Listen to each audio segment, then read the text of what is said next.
Om Shri Sai Ram, offering our collective salutations at the lotus feet of Sadguru Shri Madhusudan Sai. Respected elders, dear brothers and sisters, and everyone watching us live, Sai Ram and good evening. This evening, as we continue our journey through the timeless wisdom of the Ashtavakra Gita, let us briefly reflect on the invaluable teachings Sadguru shared with us earlier today. Sadhguru reminded us that true learning is not merely the gathering of information, but the transformation of oneself through evaluation, observation, contemplation, and practice. The transformation of King Janaka after meeting sage Ashtavakra and the story of Uddalaka and Shvetaketu showed us that humility is the doorway to wisdom. Sadhguru explained that Atma Vidya is the highest knowledge, the master key, by knowing which everything is known. A gnani neither clings to possessions nor rejects them. Happiness does not depend on gain or loss. Like Saint Kabir, who remained unaffected whether he received and or lost a precious diamond, the wise remain content because their joy arises from within. They see the underlying reality, gold instead of ornaments, and the divine instead of differences. Living in one's natural state, swastha, is true health, while moving away from it creates inner disease. Sadhguru further explained that a true gnani possesses samadarshana, the vision of equality. Such a person accepts everyone without rejection, recognizing the divine potential in every soul. Like a jeweler who melts a damaged ornament back into pure gold, the wise see what people can become rather than judging what they are. Their corrections are offered with kindness, compassion, and love, never with hatred. Their very presence heals because people feel accepted before they are guided. The Ashtavakra Gita beautifully described the gnani as a child at play. Just as children happily build a magnificent sandcastle and just as joyfully leave it behind, the wise perform every action with complete dedication but without attachment to the result. They neither claim doership nor become bound by karma. Sadhguru reminded us that true victory is not conquering others, but conquering one's own ego, selfishness, and limitations. Sadhguru also explained the three levels of existence: Bhutakasha, the physical space or hardware; Chittakasha, the mental space like software; and Chidakasha, the all-pervading consciousness that transcends both body and mind. The goal is to recognize ourselves as this limitless consciousness. Sadhguru then explained the three stages of spiritual absorption from Savikalpa Samadhi, where effort is required, to Nirvikalpa Samadhi, where thoughts temporarily cease, and finally to Sahaja Samadhi, the effortless and continuous awareness of the self while fully engaged in life.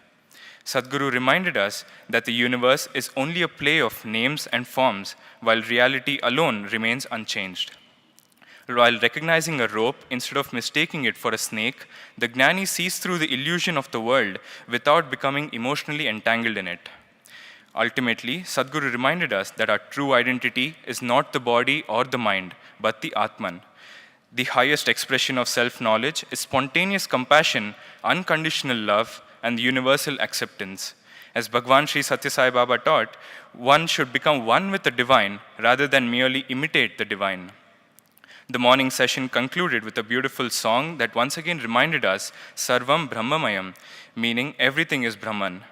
The journey of the Ashtavakra Gita is not merely to understand these teachings intellectually, but to contemplate them deeply, live them sincerely, and gradually discover our true nature as pure, infinite consciousness. May we now pray to Sadhguru to lead us further on this journey and bless us with the next verses of Ashtavakra Gita.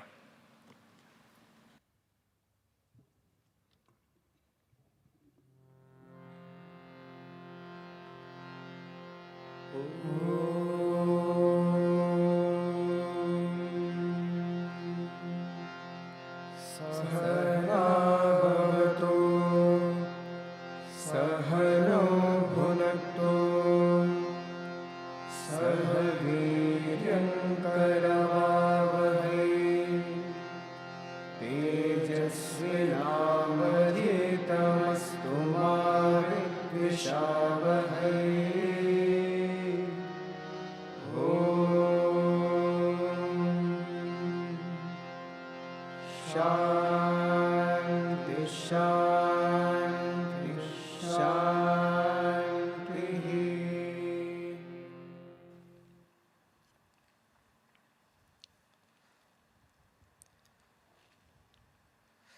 when God gives us a task to do, He also gives us the strength to do it. If we are surrendered enough. When Sri Rama was to find out where Mother Sita was kept by Ravana, he asked Hanuman of all the people. And of all the people, he gave Hanuman his ring and said, give it to Mother Sita on the other side of the sea. How to go?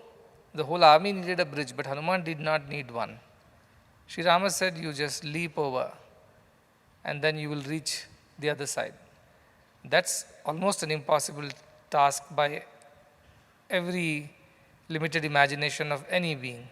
But Hanuman was not so much concerned about the problem of jumping across the sea, because he knew that when Sri Rama has given him the task to do this, he will also give him the strength to do that. But did Hanuman grow wings? No. Did Hanuman find some new technique of jumping? No. Did Hanuman become anything else, anything different than what he was to achieve this task? No. He simply was surrendered to the task given by Sri Rama, and he submitted himself to Sri Rama in complete obedience. And he just made an effort to jump, and lo and behold, as they say, he flew right across the sea and landed on the other side. And there he, of course, delivered the ring and did his task that was given by Sri Rama. When I was reading through these books, imagine all these books were written in 2022, not in 2026. That time I myself had not read most of the scriptures. The only intention was to ensure that the time that was given to us during COVID lockdown was to be utilized in a proper way.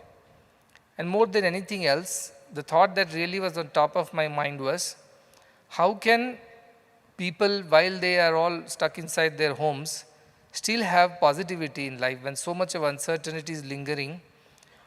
And nobody knew what the cure for COVID was. This was 2020 actually, not even 22. 20 is when we started, when the lockdowns were announced, and then we came back and we did not know where to go and what to do. That's when I worried that all these people will be stuck in their homes. They won't have income, they won't go to their jobs, they won't be able to meet their loved ones. And then this uncertainty of a disease that they do not know a cure for would eat them up, would trouble them. So what could be their rescue? What could be their refuge in these testing times? And the only thing that came to my mind was scriptures and all the knowledge that is hidden within our scriptures. Why not we share that with everyone? But I had never read any scripture except Kathopanishad, which I was just reading once in a while having my morning tea. But it did kind of suck me into it. So I did read some, but that was more for my own personal joy. I did not learn Sanskrit methodically through grammar and the process, the structure. So there was even more difficulty. I would read only the English, I will skip the Sanskrit shlokas and read the English translations alone. But then when this occurred to me, I just felt intuitively that this is divine decree. There is something that is to be done at this time. So when I myself read these books, I am actually very surprised, to be very honest. I think, did all this happen at all?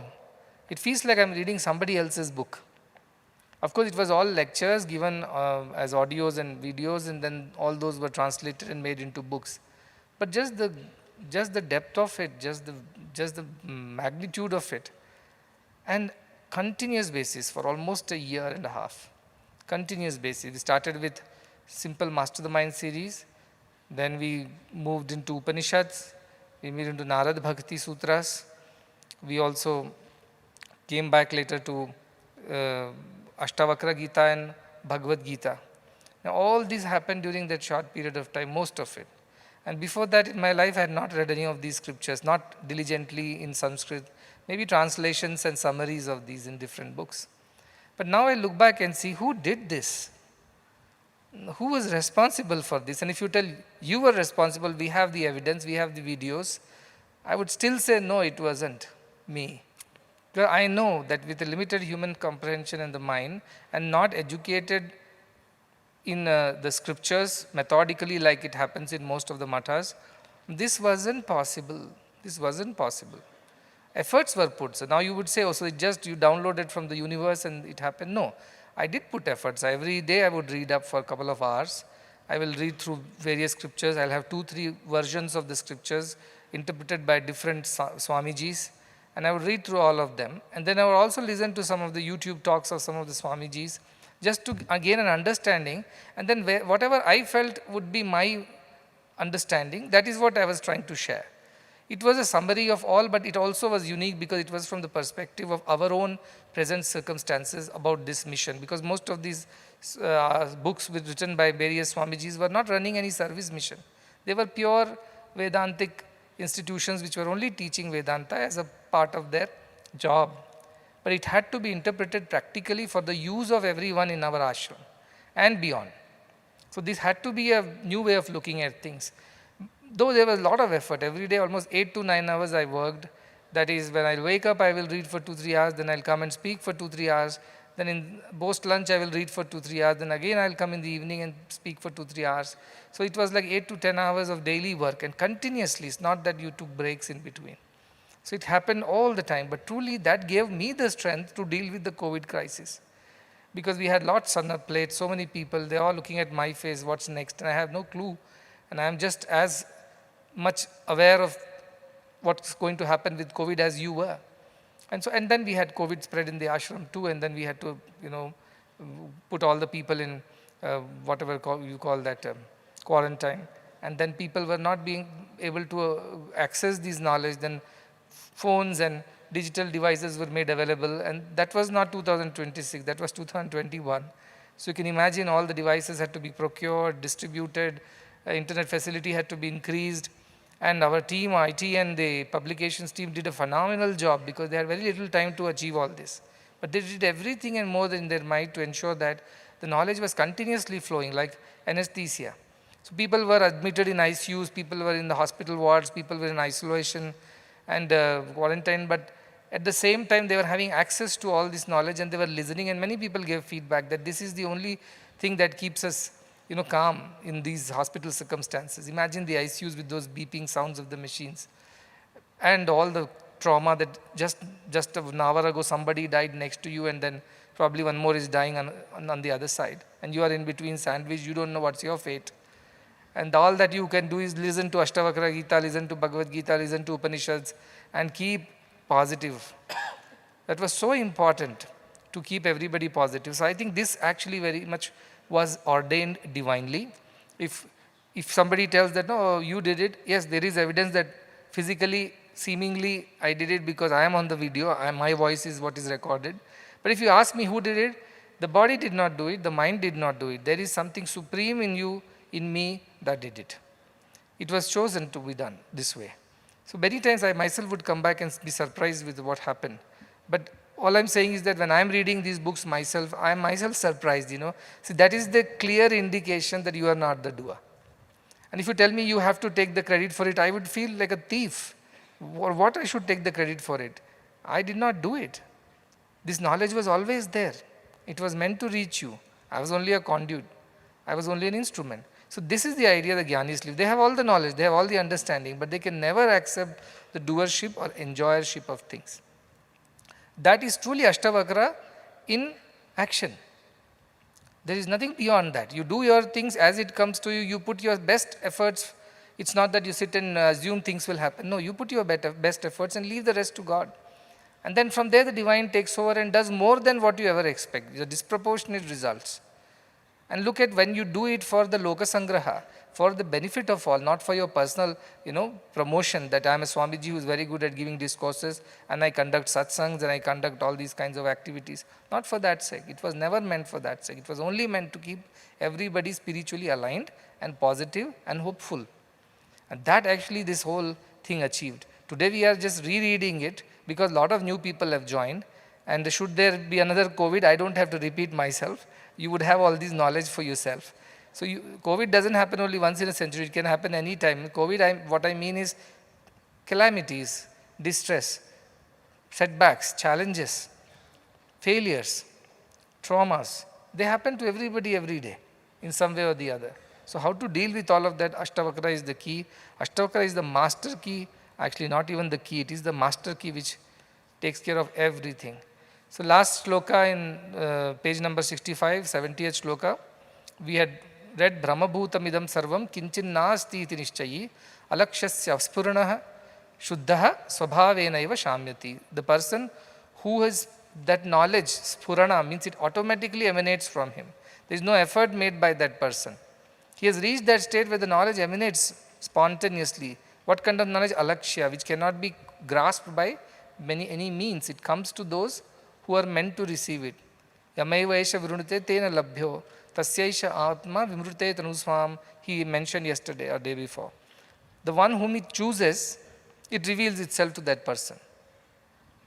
Whom does it choose? That self, that knowledge? The one who is ready. Yoga sansiddhaha, who is ready in that yoga. Who is ready in the yoga? Tatparaha samyatendriya, who has controlled all the senses and the mind. Such a person is ready to receive this knowledge. And when such a person is very ready, the knowledge itself comes to the person. Like what happened during the COVID. It came to me. Efforts were there. Physically there were efforts, but it came to you. Why? Because you were ready to receive it. Why? Because you were ready to do it for others' sake. It was not for your own personal sake. And that's the key. The moment selfish mind turns into selfless, its possibilities are infinite. It becomes limitless. It becomes God's mind. Like the river becoming the ocean, it becomes the entirety of the ocean, not one part of the ocean. Everything it becomes, every part of the ocean. So imagine the limitedness of a river. It can only do so much in its life. The moment it merges in the ocean, it becomes the infinite ocean. So that is the idea. Alakshya spurna shuddha, they're pure, they're selfless. Swabhavenaiva, because of their nature, their nature is like that, they're selfless by nature. Shamyati, they don't have to have any disturbance, they are always at peace. There's nothing like controlling, restraining, because they're always steady. Brahmabhutamidam sarvam, and they look at the whole world as illusory, like a dream. Maya mayamidam akhilam hitva, brahmapadam tam pravishaviditva says, bhajagovindam, bhajagovindam. Adi Shankara. Consider all this as maya, dream, an illusion, a magic show. Considering that, enter the state of Brahman, knowing that it is not worth chasing after shadows. These are not real. So why run behind these things? Just stay. What comes to you, it's fine by natural ways. But you don't run after anything. You don't have to hanker after things. So kinchit nasti, all this does not really exist. The rope is there. Snake does not exist. That understanding if somebody develops, with confirmed mind, nishchayi, with conviction, with experience, not as a theory, such a person is always at peace. Because he has realized that truth. He is always at peace. What should he run after? Nothing. So this is the beauty of this shloka, and one nice story is there from Vasishtha Ramayana here. See, Rama as a teenager, he became very interested in spirituality, like some of you become spiritual, sudden interest comes. And that is why I say teach spirituality to teenagers.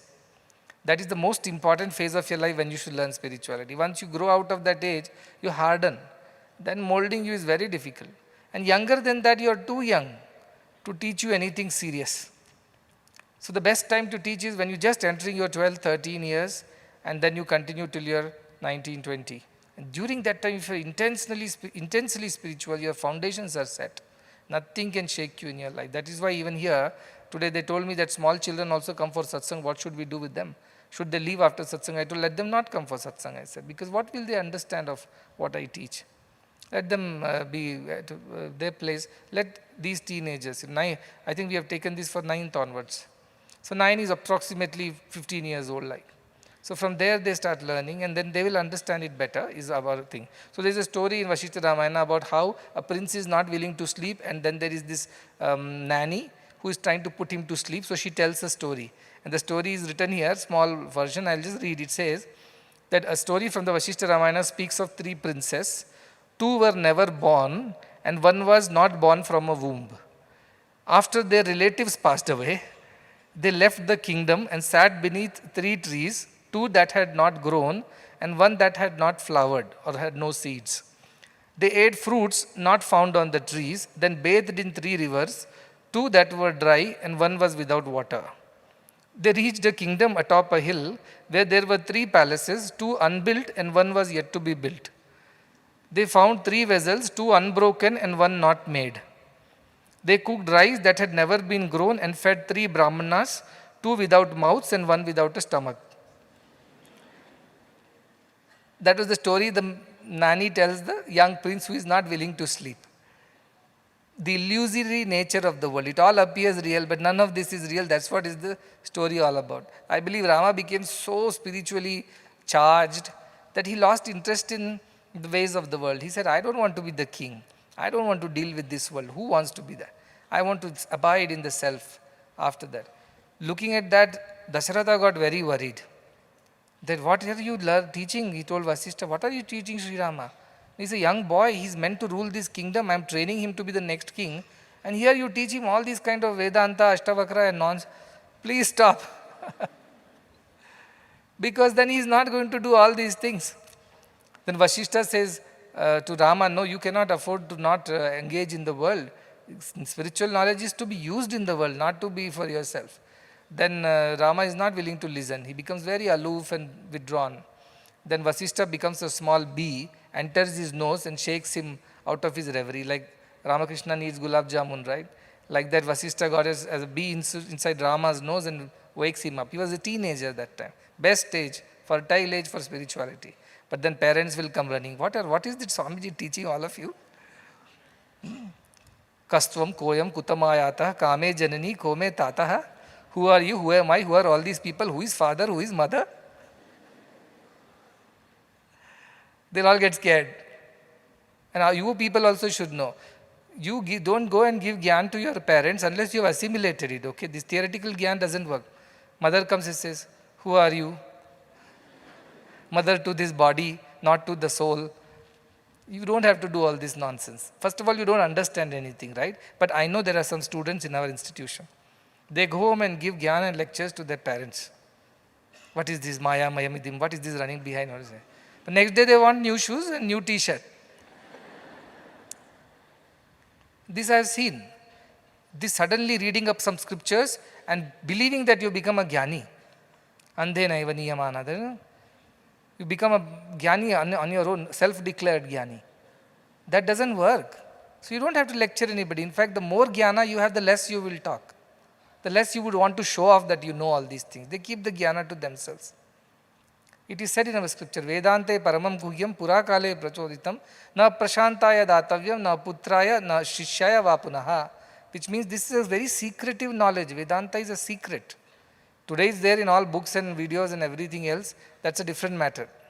But otherwise, it was not accessible to all. It was given to only few people. Who are those? It is said it was taught in the old times, in ancient times, only to the deserving ones. Who are the deserving ones? Aprashantaya, na aprashantaya datam. It should not be taught to people who are not of peaceful demeanor. Who is not at peace? Who is desirous of world? Who is desirous and greedy and wants this, wants that? He is not at peace. Don't teach such people who are desirous of the world. Then who should not you teach? Aputraya, who is not your own child, your own progeny, because you don't know the person. Where does he come from? What is his background? What are his karmas? What are his samskaras? You don't know anything. Your son, at least you know whether he is useful or useless. The other person's son, you cannot declare. So that is why you should not teach to anybody other than your children, it says. Third, if you want to teach another child, he should become your shishya. So shishya can be taught. But who is the shishya? Again, he has to qualify to become a shishya. Not by writing an entrance exam and an interview. They give tapasa, brahmacharya and shraddha. These are the 3 qualities given to a shishya. Pippalada tells this in Prashnopanishad to these 4 boys who come saying, we want to learn Vedanta. He says, first 1 year, just practice tapas, brahmacharya and shraddha. Tapas means sincere penance, austerities. Now, whatever I want to eat, I'll eat. Whatever I want, I will do. Wherever I want, I will go. But I want Brahmagyan. Not possible. Austerities you perform. Your yajnas, your homas, and all the other rituals and the disciplines of student life. Then, he says, brahmacharya, abstinence. You can't be desirous of the world, of the pleasures and the comforts. Your mind should be focused on that God and your goal. Then, Shraddha, you should have developed great faith in our Guru and the scriptures. Without faith, if you come, even if I tell you, nothing will happen. So develop all these, you become like the dry wood. Samitpani is, remember, dry wood. Your mind should become so dry that Guru lights one spark and it catches fire. Wet wood wouldn't catch fire. So that kind of qualifications were there for somebody to even come to a guru and learn. And gurus would test them like anything. They wouldn't just pass on this knowledge. So you are getting this because it's a part of your syllabus and things like that. Whether you want it or not, you listen to it. But just because you listen to something and you understood something of your own, and maybe a few days you are feeling very nice and elevated, don't go and lecture others. This is a bad habit. Many people after those sessions suddenly became gurus. I've seen a lot of them on YouTube now. They left the institution, they thought they already know the wisdom, and they've started off their lectures and courses and things like that. And a lot of people became their followers also. Good for them, I'm not saying it's not. But have you assimilated, understood, experienced it? See, if you are repeating like a parrot from a book, believe you me, AI is doing a phenomenal job of it. Somebody sent me a Sanskrit AI, and they sent me the sound of the chanting, so perfect in Sanskritam. It sounds like some real where the Pandits are chanting. It won't make a mistake also anywhere because it is fed with the whatever the knowledge and algorithms. So it is not about transferring knowledge. It is about transforming the learner. And that is a huge difference between the two. Transferring knowledge from one person to another is easy. That doesn't take much effort. Transforming the other person in the process is not easy. That is why Guru's job is very difficult job. That's why Gurus are placed right on top.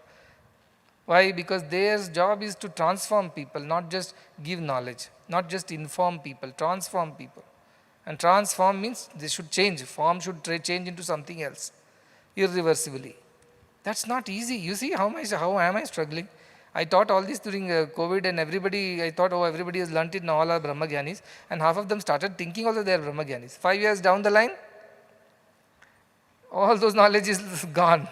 Because we got so busy with all the other things, suddenly is there somewhere in the backside of a head, but it is not applied every time. Egos rise, clashes rise, some small skirmishes come, then we have these issues, then emotional, all traumas. Don't I see all that? Which means what? Knowledge was only reaching you, but it was not transforming you. Maybe to some extent, I'm not saying from A to B you have come for sure, but to go to Z, it's a still long way. And unless every day we listen to this and practice, you will not reach anywhere, You will keep going in circles. That is what Dandravyamana, that our scriptures is going round and round and thinking we are progressing. We don't progress if we don't practice. By now, 5 years of continuous discourses and being in this ashram, doing all these things, everybody should have been like perfect sthita prajnas. Nothing moves you, nothing shakes you, nothing disturbs you, no desires, everybody is pure selfless. Not a single desire in anybody's mind, not doership, not enjoyership. It should have become like that. But this much effort it takes, giving you a practical, like not just teaching you theory, giving you a practical lab to work out all those experiments. Despite that, if it's taking so much effort, so you can imagine the job of a guru. He has to be at it. But I don't want to give a halfway through. I want to see that transformation. So that is the best Guru Dakshina. Nobody else can pay for Guru for what he is, except by following and practicing and experiencing them. Next sloka is on page number 67, 1871. In similar tone, it says, Shuddha Spurana Rupasya Drishya Bhavam Apashyatah Kva Vidhi Kvacha Vairagyam Kva Tyaga Kva Shamopiva. Now to attain the self, what you have to do? You have to have a process. Kva Vidhi Kvacha Vairagyam. You need to have detachment. Some tyaga you have to do, give up all the worldly ideas, give up the family, give up all kinds of food habits, give up all kinds of other lifestyle things. And then shamopi, develop constraint, restraint, shama, dama and all those things.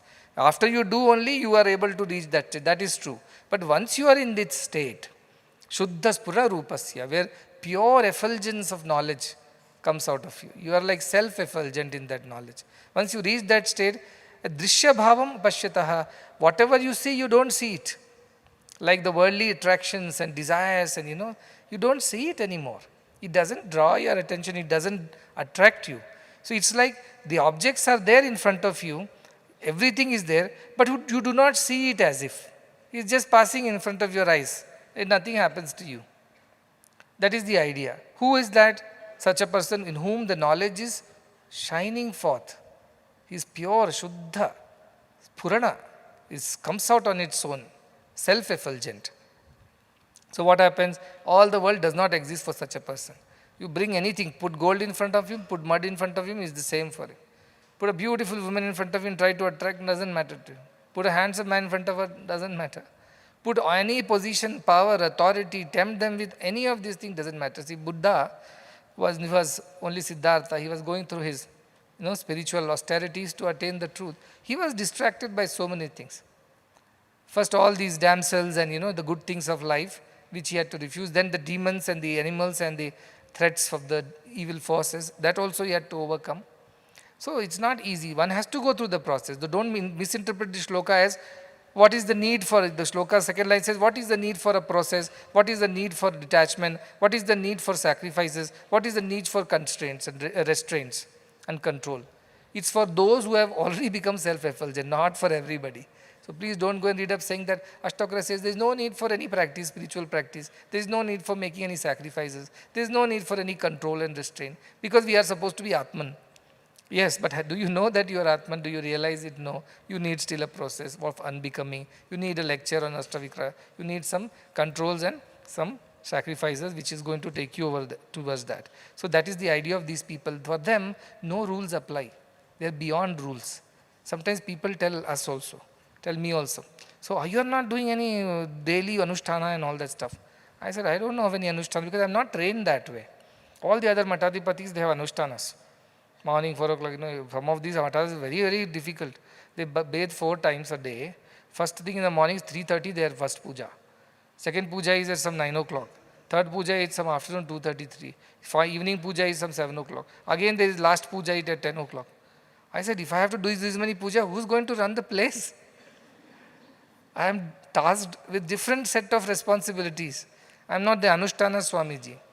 So sometimes I feel embarrassed when I go there because they are so ritualistic, Everything has to be 1, 2, 3, 4 like that. I don't know any of these processes. I taught myself because now we have a Veda Pathshala and all. I thought I better know what is Achamanam, what is all these other things.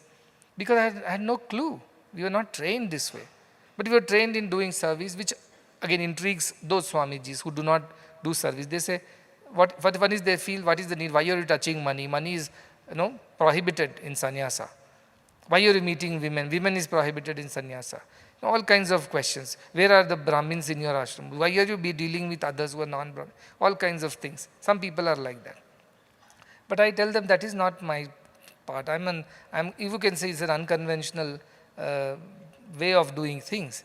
But we are trying to get the essence right. Rituals are important. I'm not saying otherwise why will we put a Veda Pathshala? Rituals are important. Right people should be taught the right way of doing things. But more than that, the spiritual is important to me. And that does not necessarily need you to be born in a certain way, learning certain rituals. Do it by all means. If you like it, you have inclination towards it, do it. I'm not saying don't do it. But that's not the most important thing. Especially once you have realized you don't need any of these rules. You don't need rules to help you anymore because you are beyond rules.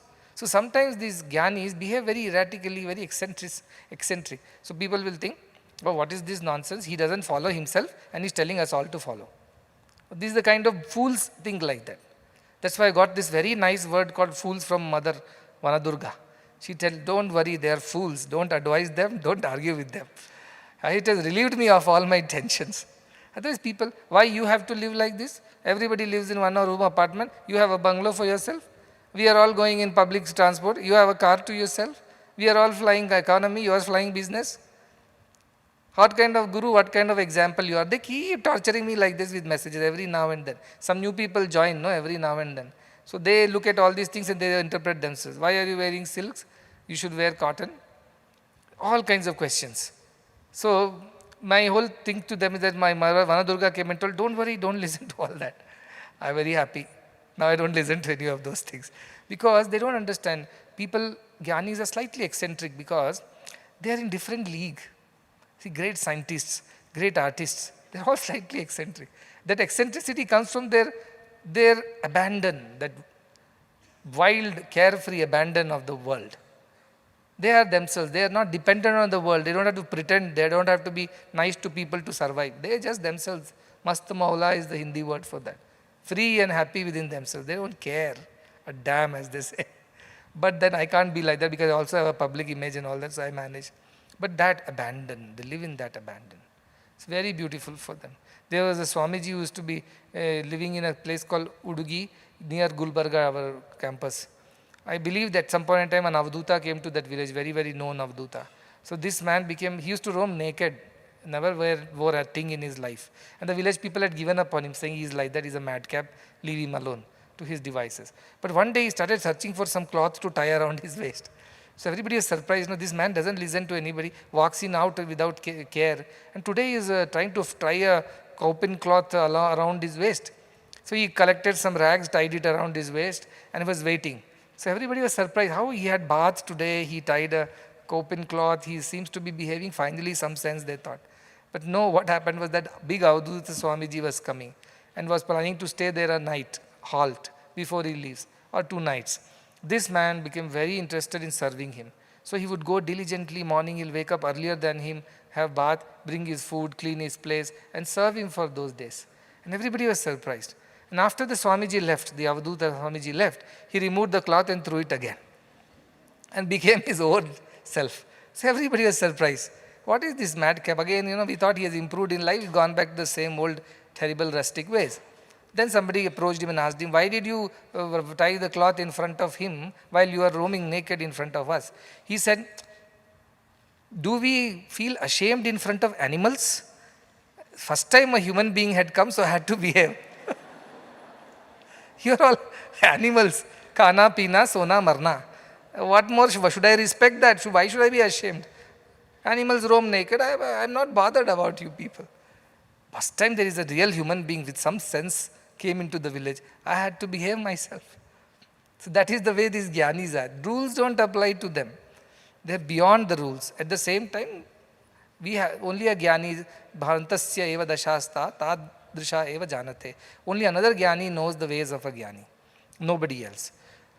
Next is 1872, page number 70. It goes, Spurto ananta rupena prakritim chana pashyataha, kva bandha, kva chava mokshaha, kva harsha, kva vishadata. Similar tone. The one whose ananta rupa, he sees everything is infinite self only. Everything is that self which is now manifesting as so many things around him. And this knowledge, spurataha, it automatically happens to him. That's why when others see ornaments, he sees gold. And he doesn't see any differences. The idea is that such a person, prakritim chana pashyataha, he doesn't see this physical world. He doesn't see means he doesn't appreciate the differences in the physical world. We only go by the physical difference. Who is smart, who is ugly, who is beautiful, who is rich, who is poor, who is tall, who is short. We only are stuck in that. He sees beyond that. He sees everything as the same Atman manifesting as so many forms and names. Ekam, Rupam, Bahudha yad karoti. So there is only one which becomes many.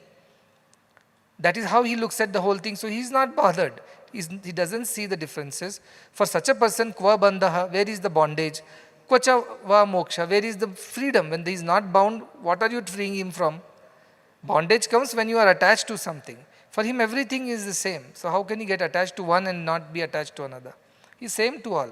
Samadarshinaha. So there is no bondage, no liberation also. Good riddance. Now this liberation has become a huge thing. For liberation, we do all kinds of things. Puja, yagna, yaga, tapas. Nothing needed because he doesn't see the difference. So, kva harshaha. Where is the sense of joy, exhilaration when you achieve something, even samadhi? Doesn't appeal to him. And kva vishadata. Where is the sorrow for such a person? No duality exists because he sees only one. Ekatvam anupashyataha. Tasya ko moha kashokaha. Ishavasya says. For such a person, where is moha, where is shoka, where is attachment, where is sorrow? Who? Ekatvam anupashyataha. The one who sees only one and not two. For such a person, only one. Imagine a room full of mirrors, that is the story, right? A dog goes into the mirror and what does it do? It barks, barks and barks and barks till he, almost kills himself barking. So he thinks so many dogs are barking at it. So barks, barks, barks, barks. But a man goes inside the room of mirrors, smiles. Oh, all this is me. All this is me. There's a ghazal, I don't know who wrote this, but I remember line, it says, Kisko kaise patthar mare, kaun paraya hai, sheesh mahal mein har ek chehra apna lagta hai. In this mirror, room of mirrors, in this palace of mirrors, whom should I throw stone at? Which mirror? Because everything looks like me. Everybody seems like me. That is the truth. That is how the vision of the Jnani is. They look at the whole world as a palace of mirrors. They see their reflection in everything and everyone. So how can they hate anybody? How can they get excited? How can they become sad? None of these things appeal to the Jnani. Look at that vision and that freedom that comes with the vision. We are swinging, one day happy, one day sad, one day excited, one day depressed, one day trying to, getting attached, one day trying to detach from what we have got attached to. It goes on and on and on, relentless, endless, in a loop. The only way out of it is develop that equal vision. How do you develop that equal vision? Become a Jnani, in whom that vision, that knowledge happens. Who becomes a Jnani? Whom the Jnana chooses to reveal. Whom does the Jnana, the self chooses to reveal? The one who is ready for it. Who is ready for it? The one who is desireless. Look at the whole thing goes back. One word of our scripture is desirelessness. Get that right, everything goes right. But how to become desireless? This is my people, my family, my thing, my assets, my country, everything stops there. The buck stops there. But if you can't be desireless, jnana won't happen to you. You try as you may. You try your tapas, you try hanging upside down, you do anything, hold your breath. It's not going to happen to you. Temporary reliefs may happen, but permanent wisdom won't happen. Why? Because you have not become desireless. So if after 5 years of COVID, if it is not happened to you, after listening to all the scriptures, that's why it says, na medaya na bahuna shutena, by just intelligence and by listening to it several times, you don't get it. Yamaivesha vrunate, the one who it chooses to reveal itself to such a person only, this Atman gets to be known. But who is this person? Selfless, desireless person. So ultimately we boil down and go back again and again to the same old word that we are all very familiar with, desirelessness, selflessness. So this is what these people are. Because they are selfless, they don't see differences. So there is no bondage, no liberation, no happiness, no sorrow. They are always in a steady state of mind.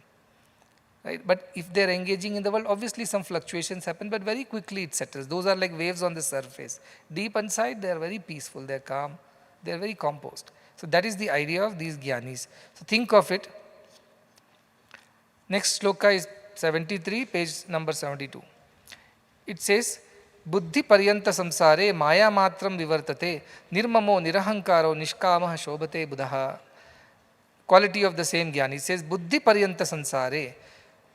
How long is this sansara existing for such a person? Buddhi paryanta. Till his mind is there, samsara is there. Or once he develops the right buddhi, right intelligence, the samsara also does not have any effect on him. It becomes limited. Paryanta means limited. To an extent only. The samsara exists for him to an extent only. Okay, he's hungry, he'll eat something. He's cold, he'll wear something. He has to live, he'll have a roof over his head. He will have a work to do and things like that. Basics. He lives in the world, but only in a limited way. Till when? Till his mind is there to engage. When he draws the mind, that also does not exist. So what happens? Because Maya Matram, he knows all this illusion. Why engage with this world unnecessarily? That's why I said, don't talk unnecessarily. Don't meet people unnecessarily. Don't do things unnecessarily. If it is not leading you to your wisdom and leading you to freedom, don't engage with it. Do I buy this new thing? Is it going to lead you to freedom? Are you going to be attached to it? Yes, I'll be attached to it. Then don't do this. You can have it, but you cannot be attached to it. That is buddhi paryanta samsare. His intelligence, he discriminates, and his samsara gets limited to only so much, which is absolute bare necessity. Beyond that, he is not interested. Flood his cupboards with clothes, he will still pick up one of them and he won't bother. Give him as much gold and thing, he will keep it aside because he is not interested in it. For him, the same basics are enough. Basics are enough. That is how they live. So, samsara has limited influence on such a person. It has its limitations because he sees everything as Maya and doesn't run behind anything. Then what happens? How is his nature? Nirmamo, he is detached. No, mamata is not there. The attachment is not there. Nirahankara, no ego.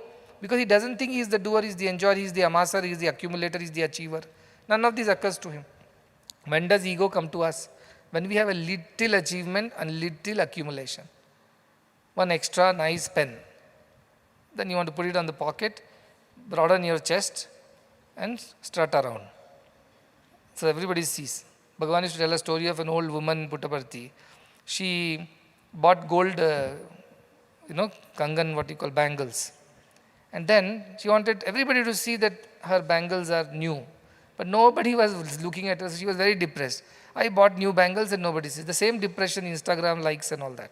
Nobody likes your Instagram reel, you are in depression. So she was going around like this, like nobody was seeing. Then what she do? She wanted the attention, so she burnt her own hut. When she burnt the hut, everybody came running. What's going on? Are you okay? She was outside. And then she started dangling her bangles to show that, oh, my hut is getting burnt. Whole village gathered to see the burning hut, but she was trying to show off her bangles. A little possession leads to so much ego.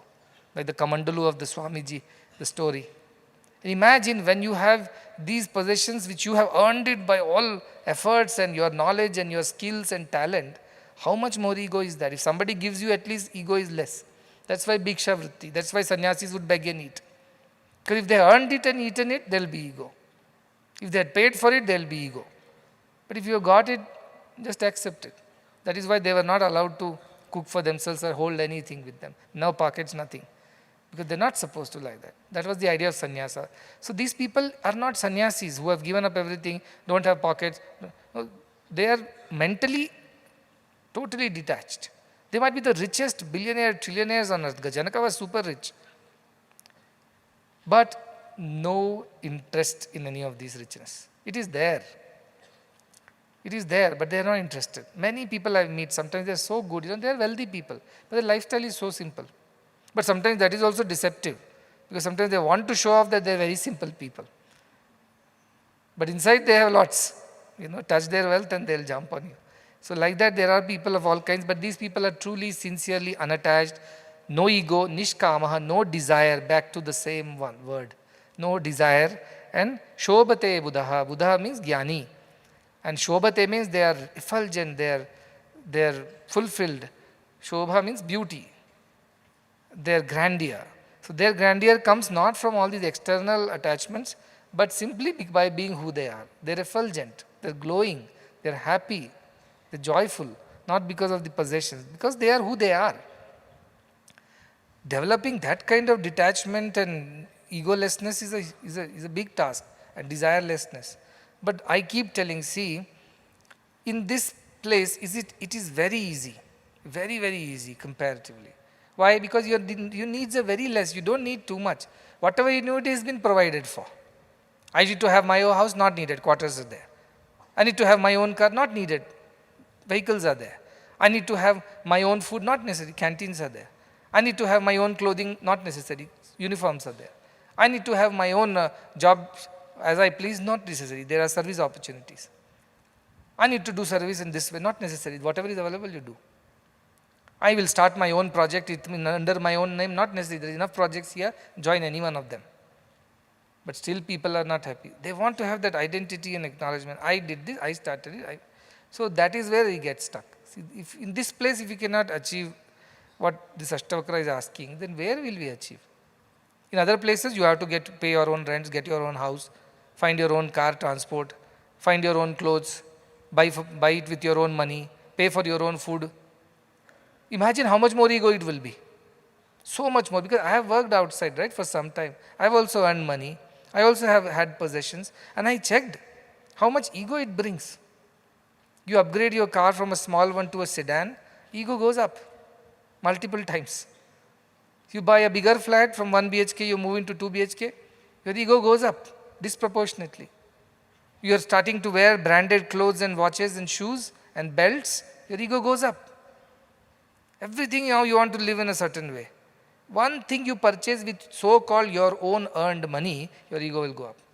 Beg and take, what ego you will have? Beggars cannot have ego. This ashram is like that. Yes, you are working, you are getting some salary as a part of that. I tell them, take it as prasadam. And many of the people, even they return the salary back to us. They don't even keep it, saying, Swamiji, everything you are giving, I am a bachelor after all, what are my needs? Why should I hoard and hide? You are there, I am dependent on God, it's okay. But I said, no, for the sake of maintaining some sense of, equality, you please deal with it. But don't keep spending unnecessarily. But then there is the other side of the thing. This earlier when I used to come from Bangalore to Muddenahalli, we won't even get a taxi to come here. You have to come in taxi, at best you can come till the airport. After the taxi will say, bye bye, we are not coming further from here. If they come here, they'll charge me to all the way to Hyderabad fare only. They will not give me. So what should I do? Then you have to come down, catch a bus, then take an auto, something, and finally reach Muddenahalli. No human beings were coming here. Then what else was happening? Even this, what you call today, this e-commerce is there, no? This Zomatos and whatever else. Amazon, Flipkart. None of this knew our address. I don't think we were even on Google Maps. Nothing you could order here. For everything, go to Bangalore. Today, one day I was coming inside, I saw so many boxes lying. I said, what are these boxes? Have you ordered something? He said, no, these are all your ashram people who have ordered from Amazon, Flipkart. These are their deliveries. I said, what do they order? What is not available in the stores? Because I called Murli and said, what is not available in the stores that they are ordering? Because whatever basic necessities are there is available in the stores. That too at half the price almost, very cheap compared to a Bangalore mall. It saves you money. And then if you don't have something that you specifically need, a particular machine or a particular type of thing, we take the orders and we get it from Bangalore or wherever it is, in the best price, so that you don't waste money. Why fill pockets of those capitalists by unnecessary buying things online? They are making money on it. What is 10 rupees? They'll sell you for 100 rupees. And from whose money are you buying all these things? My money. I earned it, my salary. Who gave you the salary? Where does it come from? Your education was given by the institution. Your salaries is being, job was given. And then you say, with my money I am purchasing. Not that I am purchasing some wrong thing. It is the right thing only. A phone, this, a gadget. Do you need it necessary? Is it necessity? If it's necessity, is there, take it. Because whatever is necessary, we have provided for in all departments. Whether computers, laptops, gadgets, everything. Now, what more do you need other than that? A new model, upgrade yourself, what lifestyle. Then you have not learnt anything of Ashtavakra Gita. See, if you were doing it as a salaried person of some corporate working in Bangalore, who are anyway making money on people's needs, and you waste that money buying another thing, I don't mind, you do what you want with that. This is pure money. Comes with donations, comes with sacrifices. That money should be used correctly. But because of desires or show off sometimes. Oh, he got it, I also get it. Upgradation, whatever you call it, upsizing. You waste a lot of money. It is not necessary, but kids get very quickly attracted. I watch all these things from a distance. I also understand who is doing what in this ashram. But I think everybody has a time to learn. I remind them. At the same time, I'm like that father. If he gives you pocket money, he's not going to take it back from you. Unless you come and surrender saying, why this pocket money, I'll waste this money, I will do wrong things, you take it back and you decide what I need from you. That's it, we'll take care of it. That is the attitude one should develop. Even if you have the money, why I need to spend it unnecessarily? Not necessary. That kind of attitude one should develop. But what I'm seeing, new youngsters, they become new salaried people. First salary is very exciting. Even I remember I got my first salary. You know what was it? 13,500 rupees in my hand. It was 18,000 salary. Imagine 2003. That too after 2 post-graduation, 2 gold medals. And 1 month of so much of hard work, catching 2 buses every day morning and buses back in the night. And then I wanted to spend it first day itself. I had to buy for everybody, my brother, mother, everybody, just that excitement. I know the joy of your own money. But that should not be your way, because I did not learn Ashtavakra Gita. I didn't go through a COVID program on scriptures. So there was some excitement, no doubt there was excitement. But I'm not saying you should be like dull and, oh, I got salary, okay, that's it. No, nothing like that. You got salary, you keep it, you use it correctly, and you don't need it, it's accumulated. Give back to somebody who needs it more. Help someone. That's all you need to do. Because your needs are all met. The way of life, when you are totally dependent on God, is something else. You ask me, I can only tell you how amazing this life is. It is also hard work like everybody else, but the rewards are disproportionately high. The freedom. There is no fear. Where I am going to live? What I am going to eat tomorrow? One word. Just one word that I want to eat this. I know that every single household in this ashram, and even somebody who is watching me from Bangalore, Hyderabad, will send, oh, you want this laddu? I'll ask for 1, I'll receive 100. Because you are living a selfless life. See where it takes you. In Bangalore, I have to go purchase a laddu and eat for myself. Today, I don't have to do anything. I just have to mention, I feel like eating this. Everybody is ready to prepare. I have to say, no, don't take from others. These boys struggle. People keep sending gifts. I told, what will I do this? I keep distributing it back with the fear that I hope it doesn't go back to the neighbor.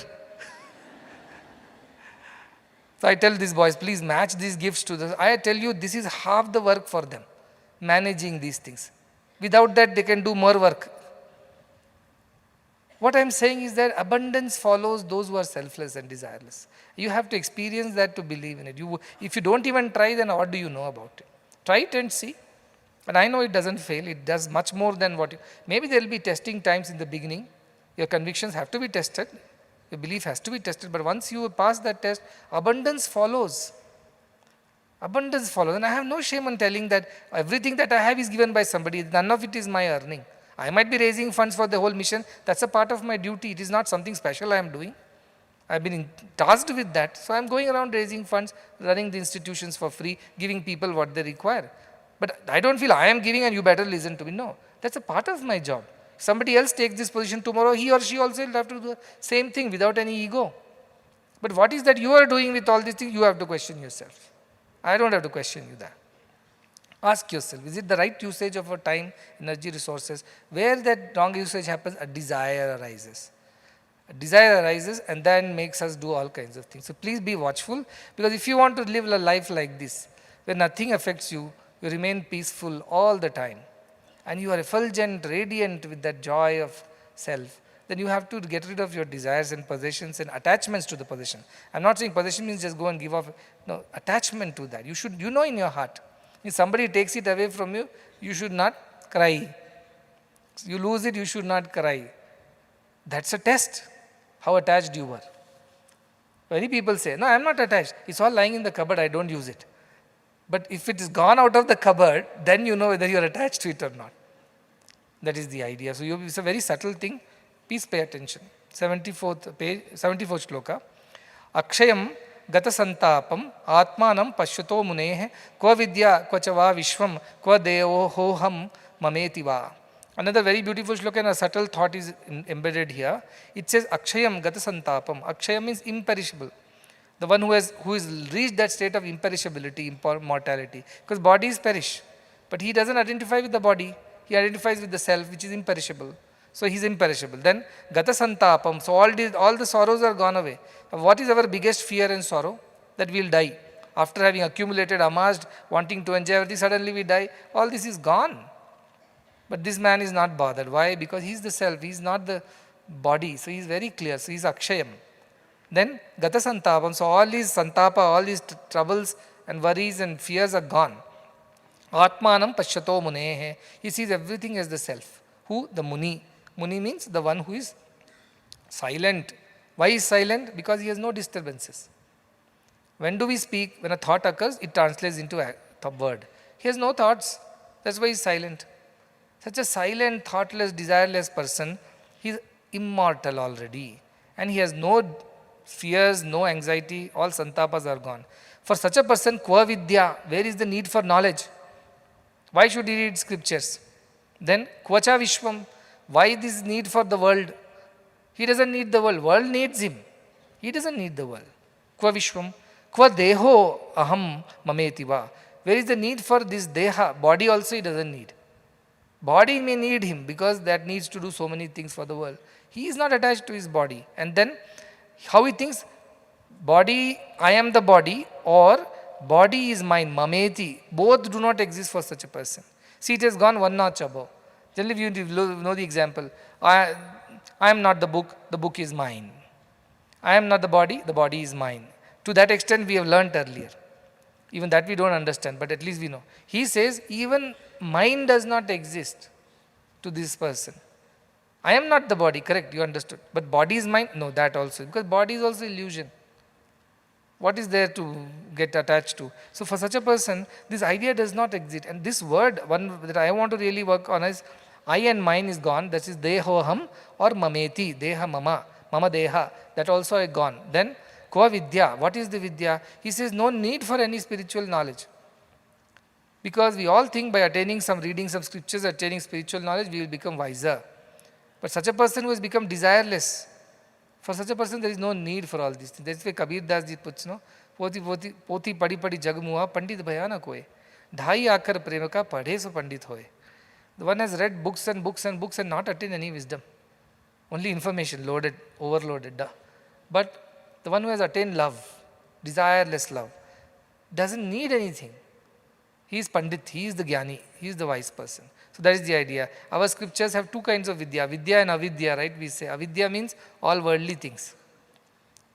Do rituals, you will attain heaven.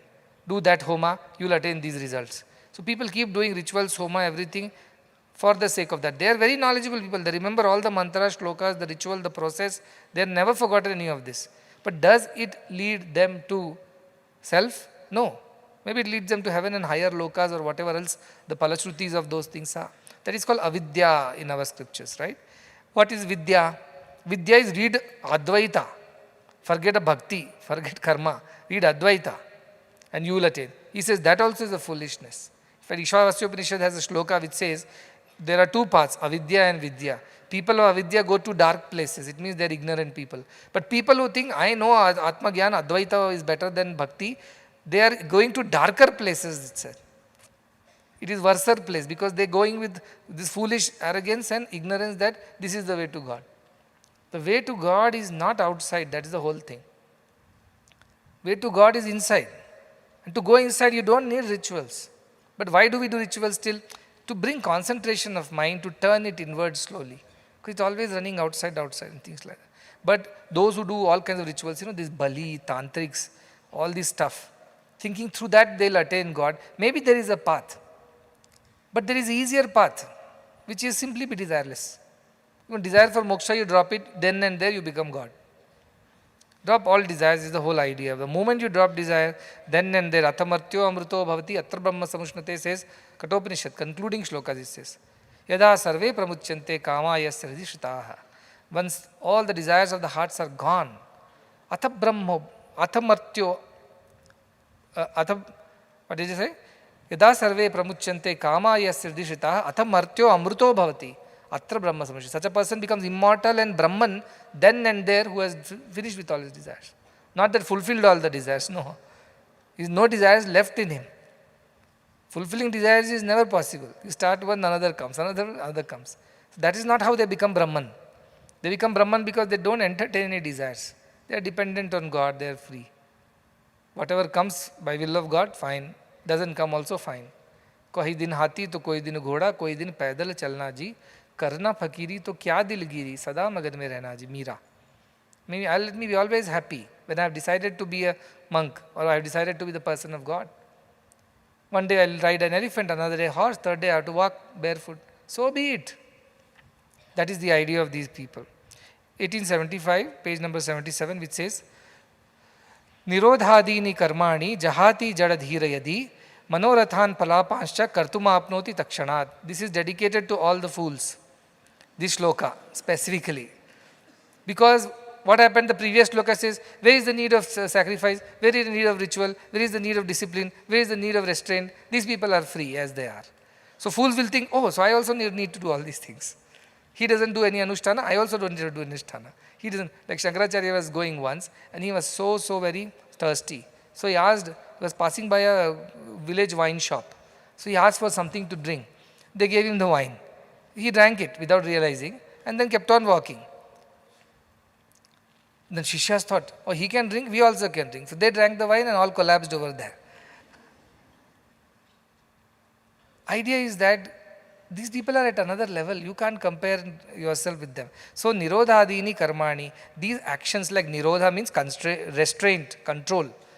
Adi karmani means all kinds of other spiritual rituals that teaches you to be disciplined on the spiritual path. Jahati jadadhira yadi. The jadadhira means the one who is dull-headed, dull-witted, fool.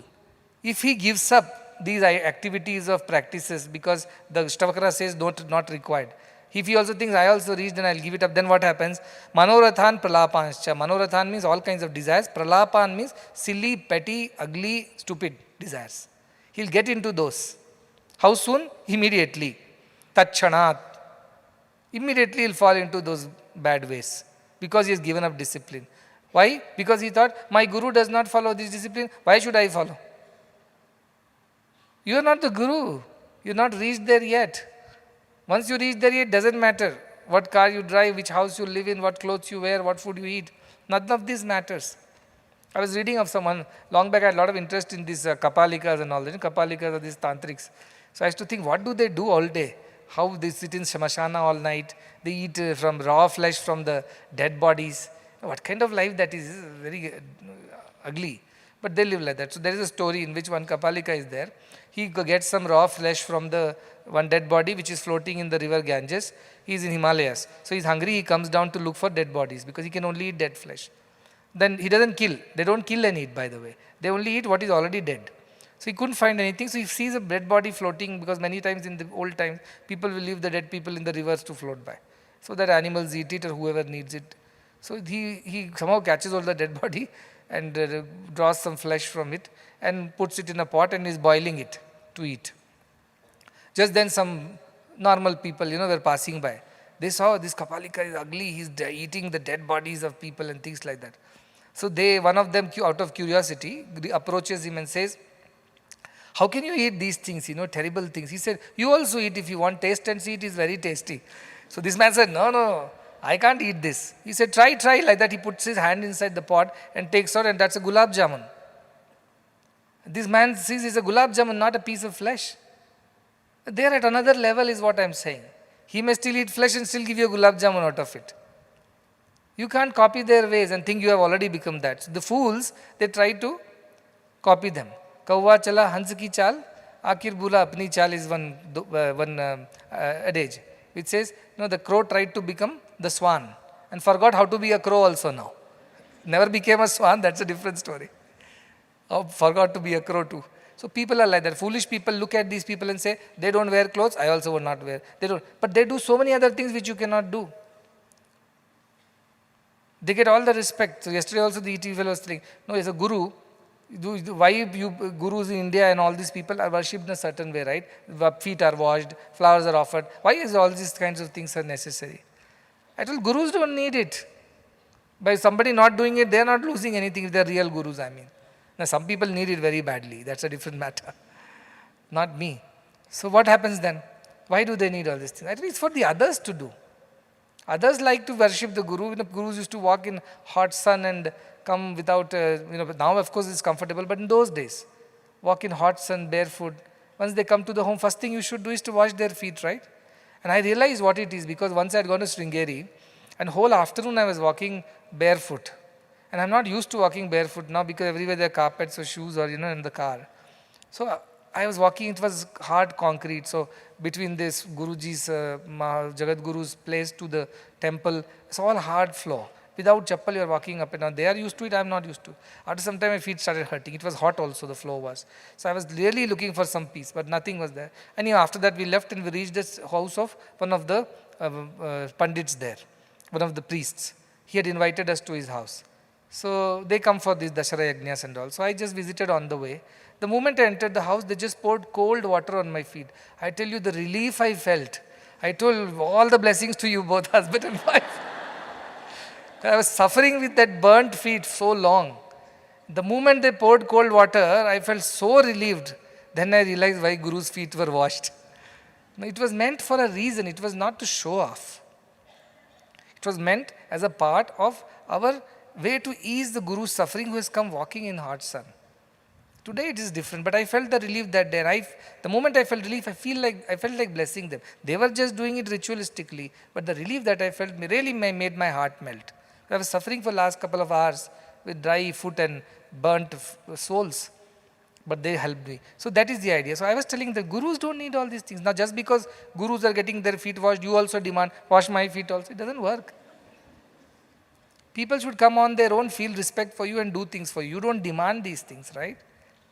So like that, these fools don't understand. They look at these Gurus and say, he doesn't do this, I'll also not do it.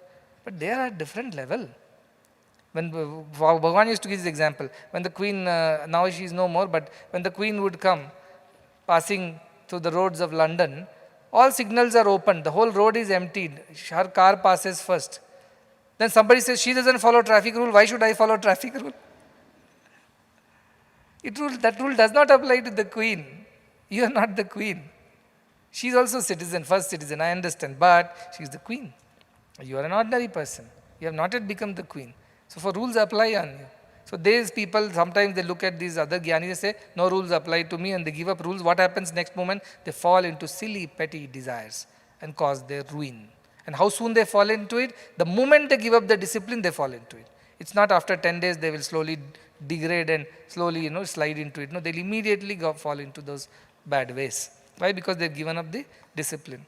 Next one it says, 76, Mandha shrutvapi tadvastu na jahati vimudhatam nirvikalpo bahiryatnat antar vishayalalasaha. Again dedicated to fools, the sloka also, which says, Mandaha means fools, dull-witted ones. Shrutvapi tadvastu, even if they listen to all the scriptural truths, they understand nothing. Vastu means that supreme truth. Shrutvapi tadvastu na jahati vimudhatam. They won't be able to give up their foolishness, their stupidity. How many ever times you tell them? They won't understand a word because they are fools. They're dull-witted, they're desirous, they're attached. They won't understand. Then, nirvikalpo bahiryatnat. Though outside they may look very peaceful, vibhuti, white dress, all that. Outside they look like embodiments of peace. Inside, antar vishayarasa, they're desirous of things. Nobody did Sai Ram to me today. Nobody gave me a seat to sit. Nobody acknowledged that I am also in the room. Nobody came and asked me how I am. You know who I am, how old I am, how many years I have been a devotee, all these are inside going on. Outside, because they have no choice, they try to behave peaceful. Who are these? Mandaha, fools, vimudhatam, they cannot give up their stupidity. So they listen to scriptures as if they're really understanding. They shake heads, take notes, but at the end, they don't do understand anything. That is the idea. Ramayana sunli, Ram kaun, Sita kaun, pata nahi. They don't understand anything. Bhagavan is to give a nice story. A lady goes to a satsang, Bhagavatam satsang, and then listens to the whole story of Krishna and shedding tears, continuously, copious tears, sitting right in the front row. So this Bhagavatar who is telling the story becomes very intrigued. He says, never in any of my pravachanas and discourses that somebody shed so many tears for Krishna. What a wonderful devotee I have found first time in my all. So he becomes very elated and goes and asks this old mother, Mother, you were shedding tears all throughout.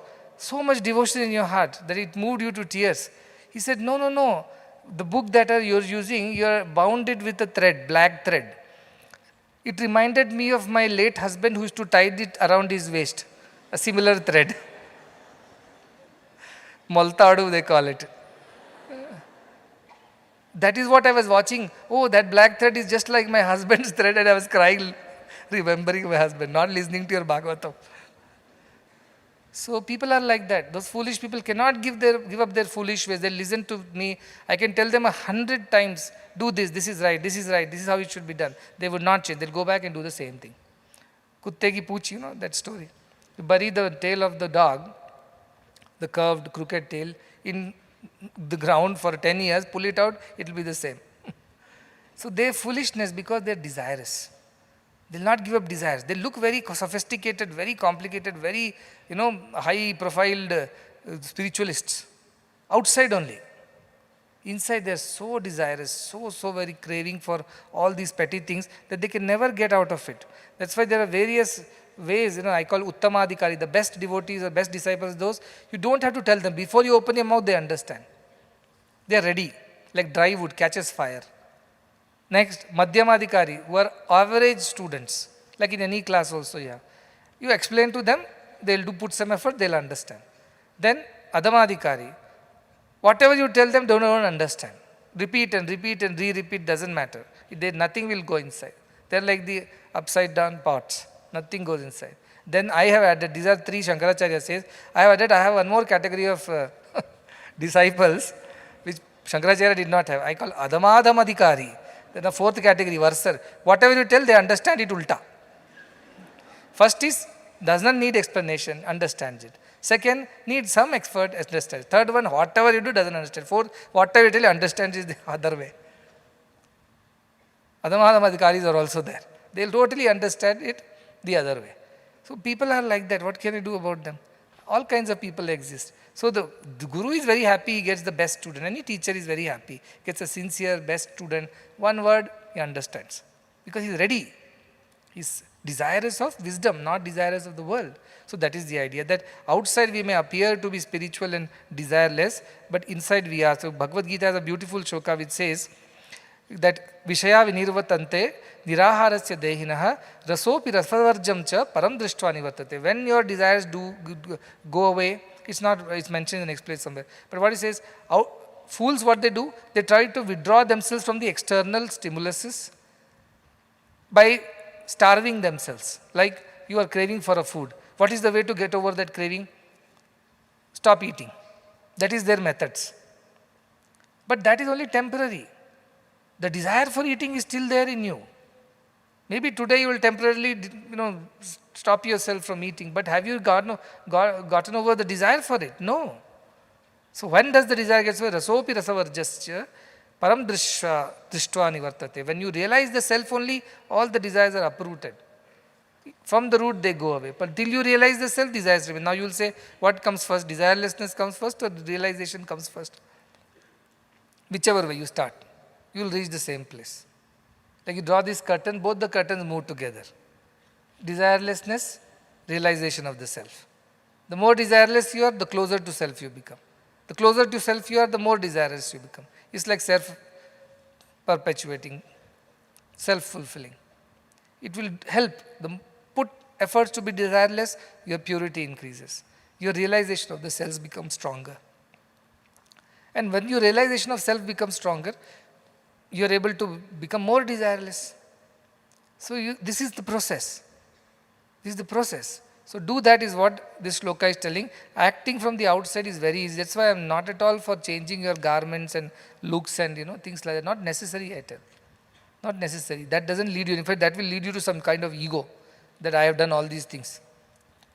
People write to me, I have served you, I have made sacrifices, made donations. Why am I suffering? As if all this was done as a prepayment plan towards reduction and removal of sufferings. No, it was not to. You will go through your karma. I told I am not going to do anything with your karma except give you the strength to go through it. That's all I can teach you. No, but you cancelled somebody's cancer. What about my cancer? I said that cancer was cancelled not because of my wish. It was divinely ordained. Some good karma was there that helped the person. The person's faith and his old good karmas, everything comes together. No, so you don't have that power to cancel now. Until I never had a power before, I don't have power now also. I am only doing what divine inspires me to do or say. If the divine inspires that the person's problem should be solved, a word comes out of my mouth, it fulfills itself. Because the divine has spoken. And if it's not coming out of my mouth, you want to somehow extract it from me, a blessing or a promise, it won't come out. And even if I namesake, I tell you, okay, everything be all right, it won't be all right. Because it's not coming from the heart, you see. Michael Jackson, I have to feel it. I don't feel it, I cannot say it. I cannot sing it. That's how it is. But sometimes people pester me. One mail I don't reply, they'll send another one. That I block, they'll send me from a new email ID. It goes on. They think, that Bhagavan's shloka is there. No, ask till you get it. So they keep bothering me. Then I reply, see, there's no point in knocking on my door, wrong door. You set your karma, learn to accept it, then God will make it easy for you. Maybe you will still go through that, but you will not feel it. You will not suffer it. That gurus can do.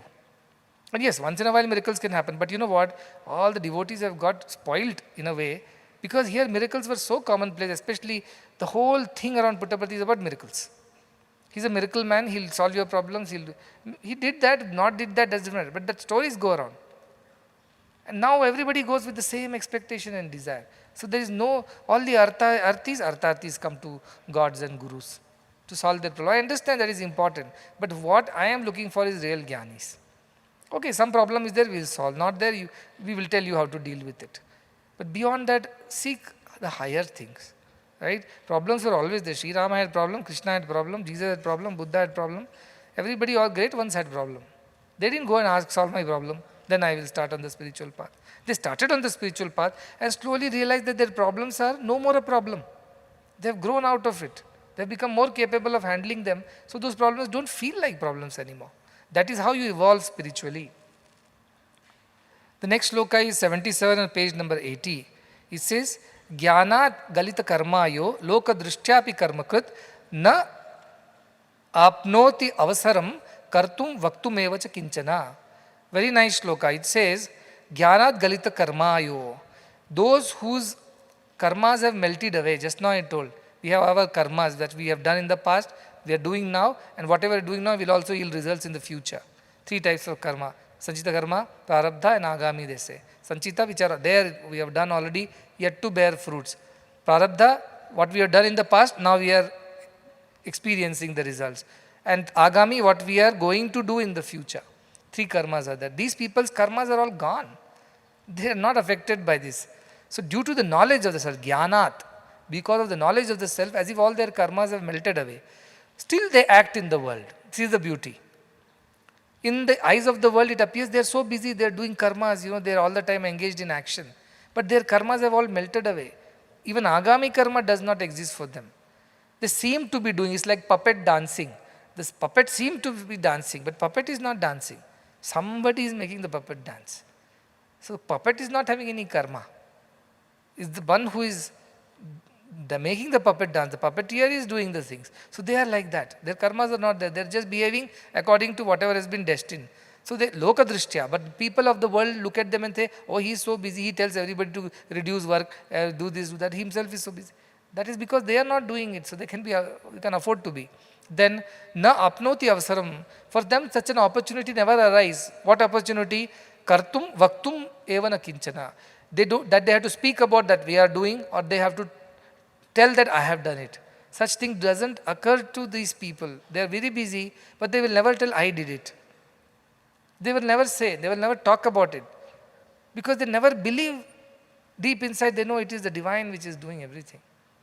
A group of people had come and here they were interviewing me. Sometime they said, so Swamiji, tell me how do you do this, all these things. I told, that day I was in a very spiritual mood, I was not giving practical answers. So I gave one philosophical answer. You know what, we are all instruments of God. The divine does it through all of us. We don't do anything. They said, so all this is done by the divine, I am just an instrument. They said, don't be so modest. Please tell us how did you do it.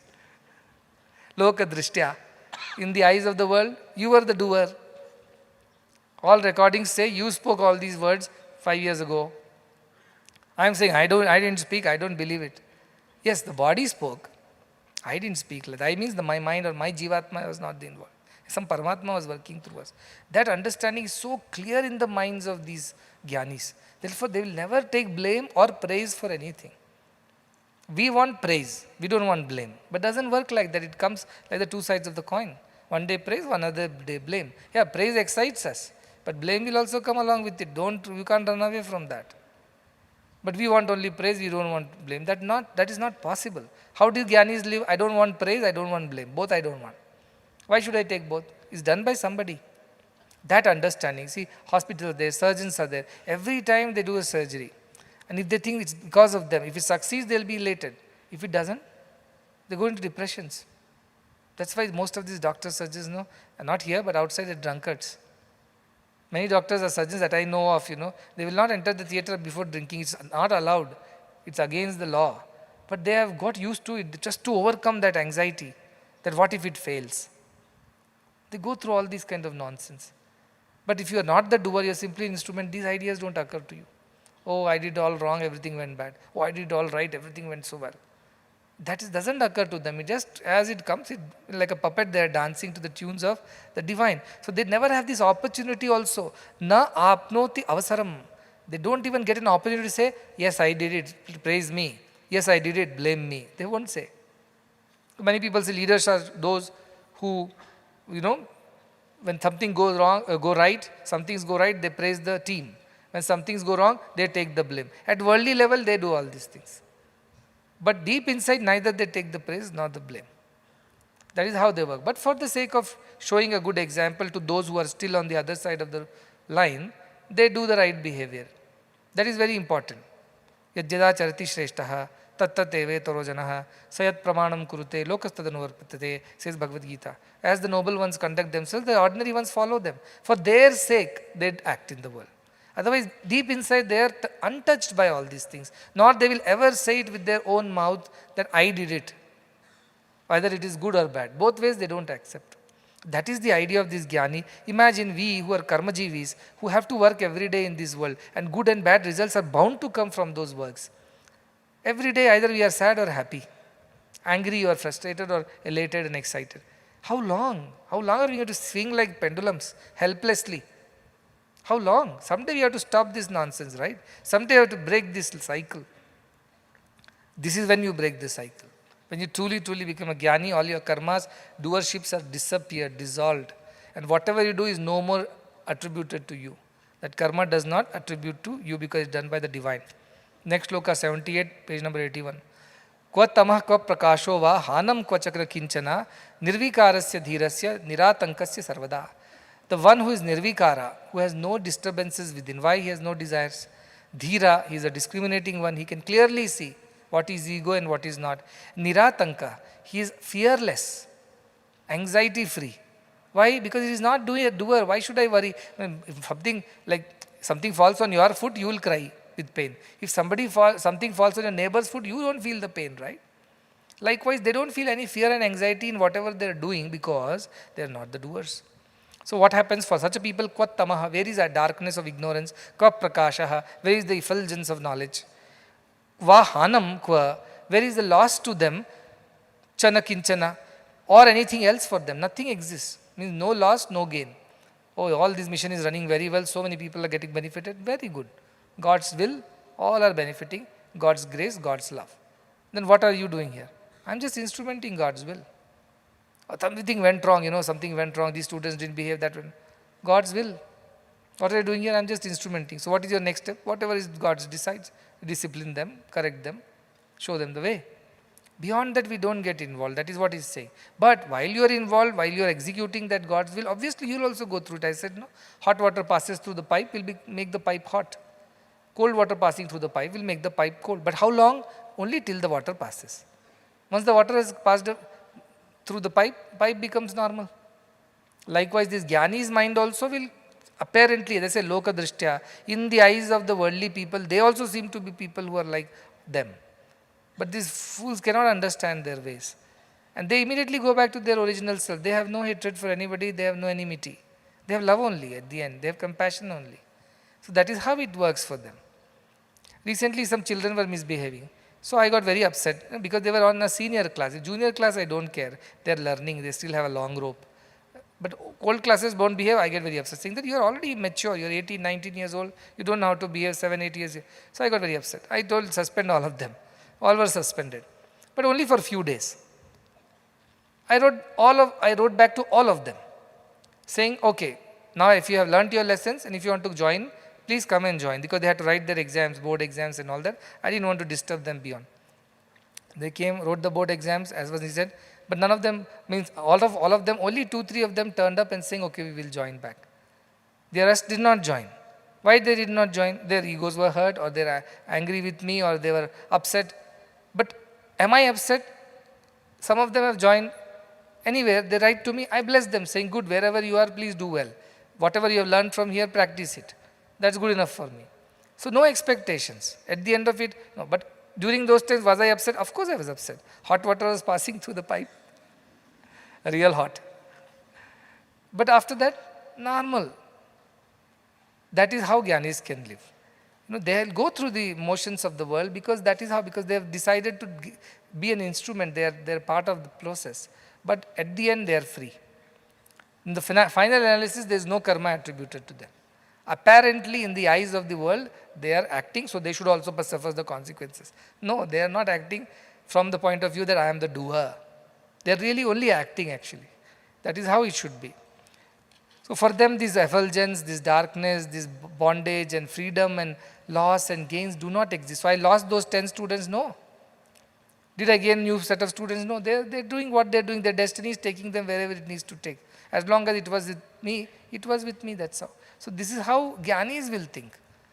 So many devotees come, so many devotees leave. They get, either bored or upset, or they don't get the whatever they came with their expectations. So what next? All right, I say. Now, just now Narasimurthy was telling yesterday, these people were discussing something downstairs. I heard Shivu and Narasimurthy discussing. I asked, what were you discussing? He said, you are discussing, so many devotees used to come earlier, now they don't come.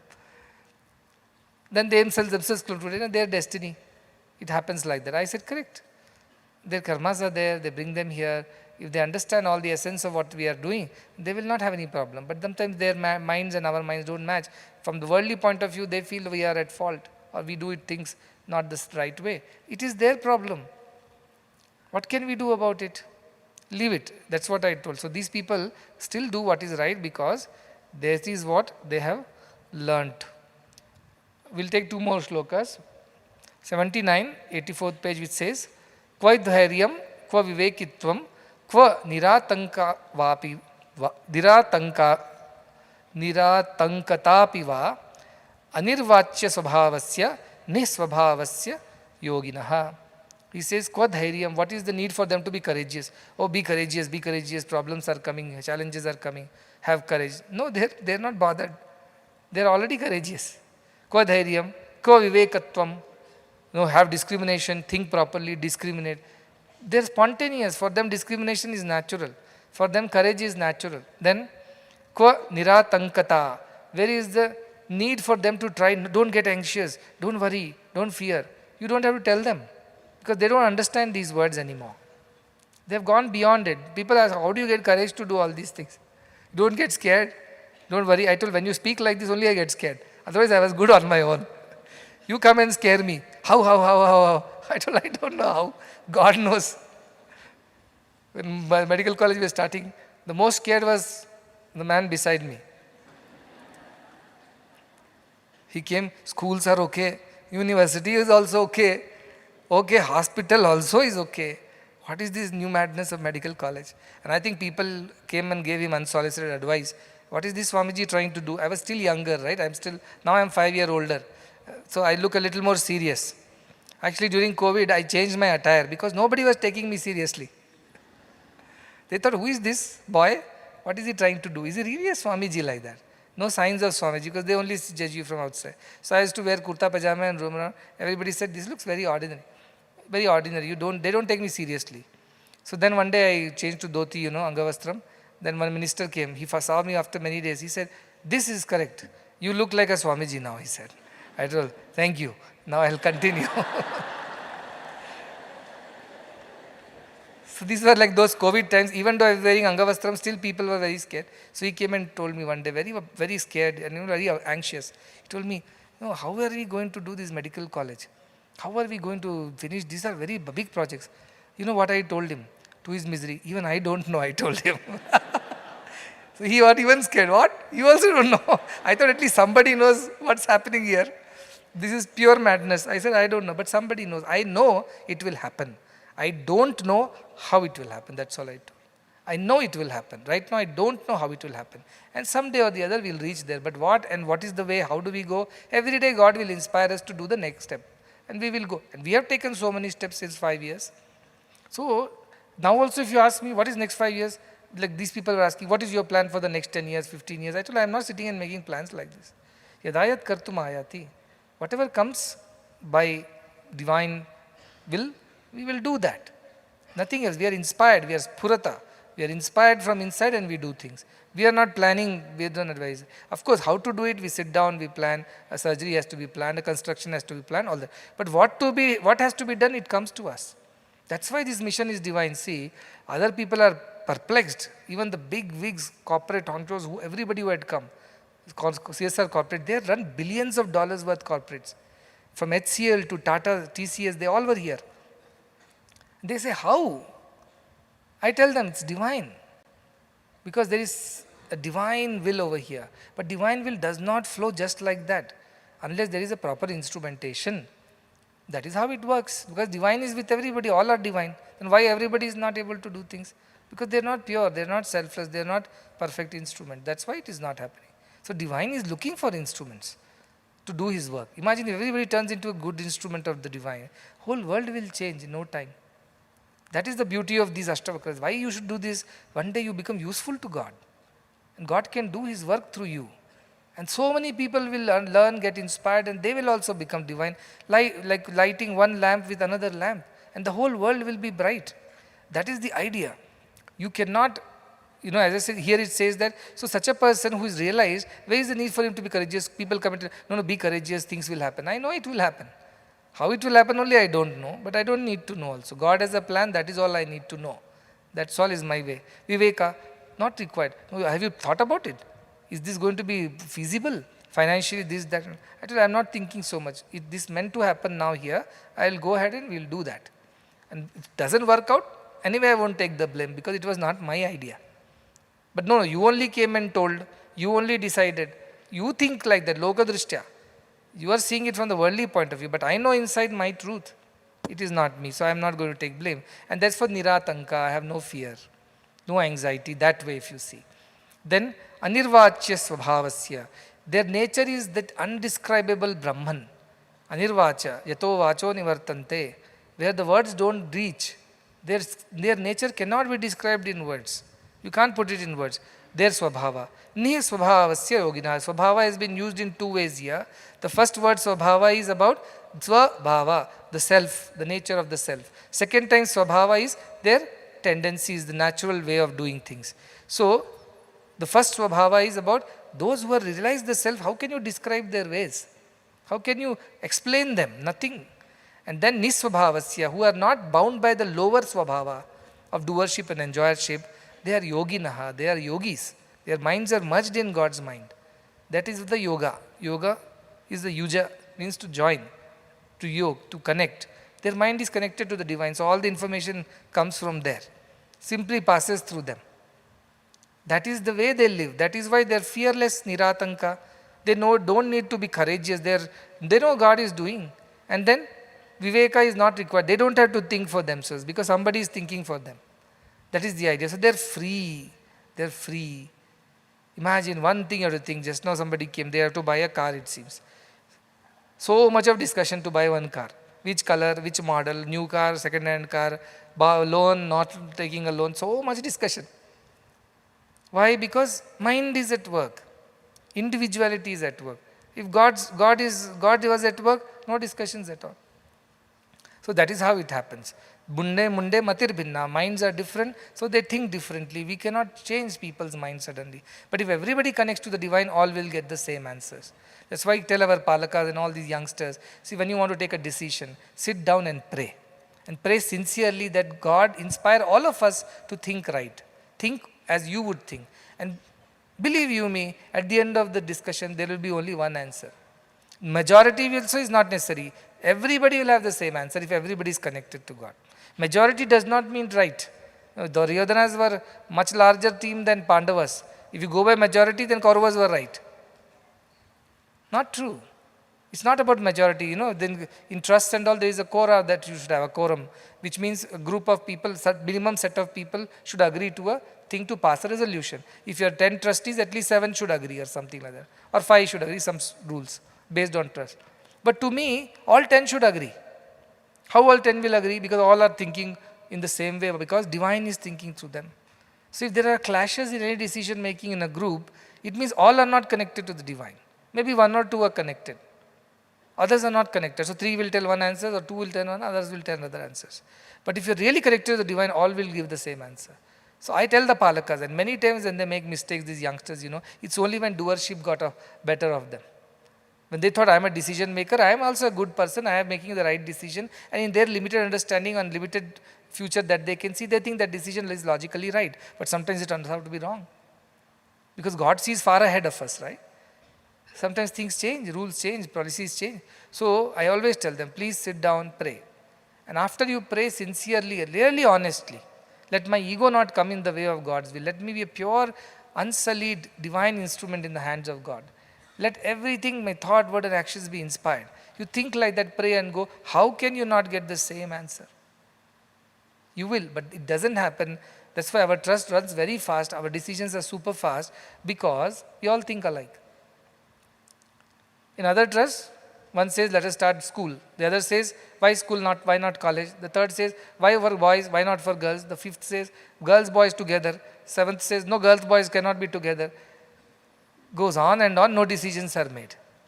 That's why billions of dollars are lying in so many foundations around the world. They don't use it. Because they can't come to terms with each other, they can't decide together. So no decisions are made. Finally, it just keeps lying there. This is why we are so fast, because we are inspired by the divine. That's why we are very fast. And one more shloka will take up, next page, shloka number 80, which says, na svargo naiva narko jivan muktir na chaiva hi bahunatra ki muktena yoga drishtya na kinchana. Which says Swarga, Narka. This is another thing that we are very intrigued by. Oh, we do all wrong things, we'll go to Narka. And then in Garuda Purana, the Narka has various levels of torture, Like our police has no first degree, second degree, third degree, like that. They have torture. You'll go to different types of hells. And you will be fried in oil and things like that. But I said, where is the body to fry? Body is left behind on the earth. So how does it apply? Mind will be fried, beja fry. Doesn't work. I don't know, but Puranas are like that. That's why I don't teach Puranas. Because they're all stories. They have a significance because they're all symbolism. Frying the body and mind is suffering within yourself. And hell is here, heaven is here. There is no separate hell and heaven. That is the idea. So Swarga, Narka, Jivan Mukti, all these does not apply to them. I'll go to Swarga if I do good, I go to Narka if I do bad. Or I want Jivan Mukti. How do I attain Jivan Mukti? They are already Mukta as they are because they have no desires. Then Bahunatra kimuktena yoga drishtya kinchana. What to talk about these people? How much can we speak about them? Words are not there to describe them. Bahuna atra kimuktena. What is needed to be spoken about them? Who have yoga drishti. Yoga drishti means that special vision in which everything is illusory. They can see through the game of life. They can see through this drama of illusion. So they don't get attached. Na kinchana. For them nothing exists. So they still act in the world for the sake of acting. God has given them a role. Like you are on a stage, director has cast you in a role, act. If he is given a villain's role, do a good job of it.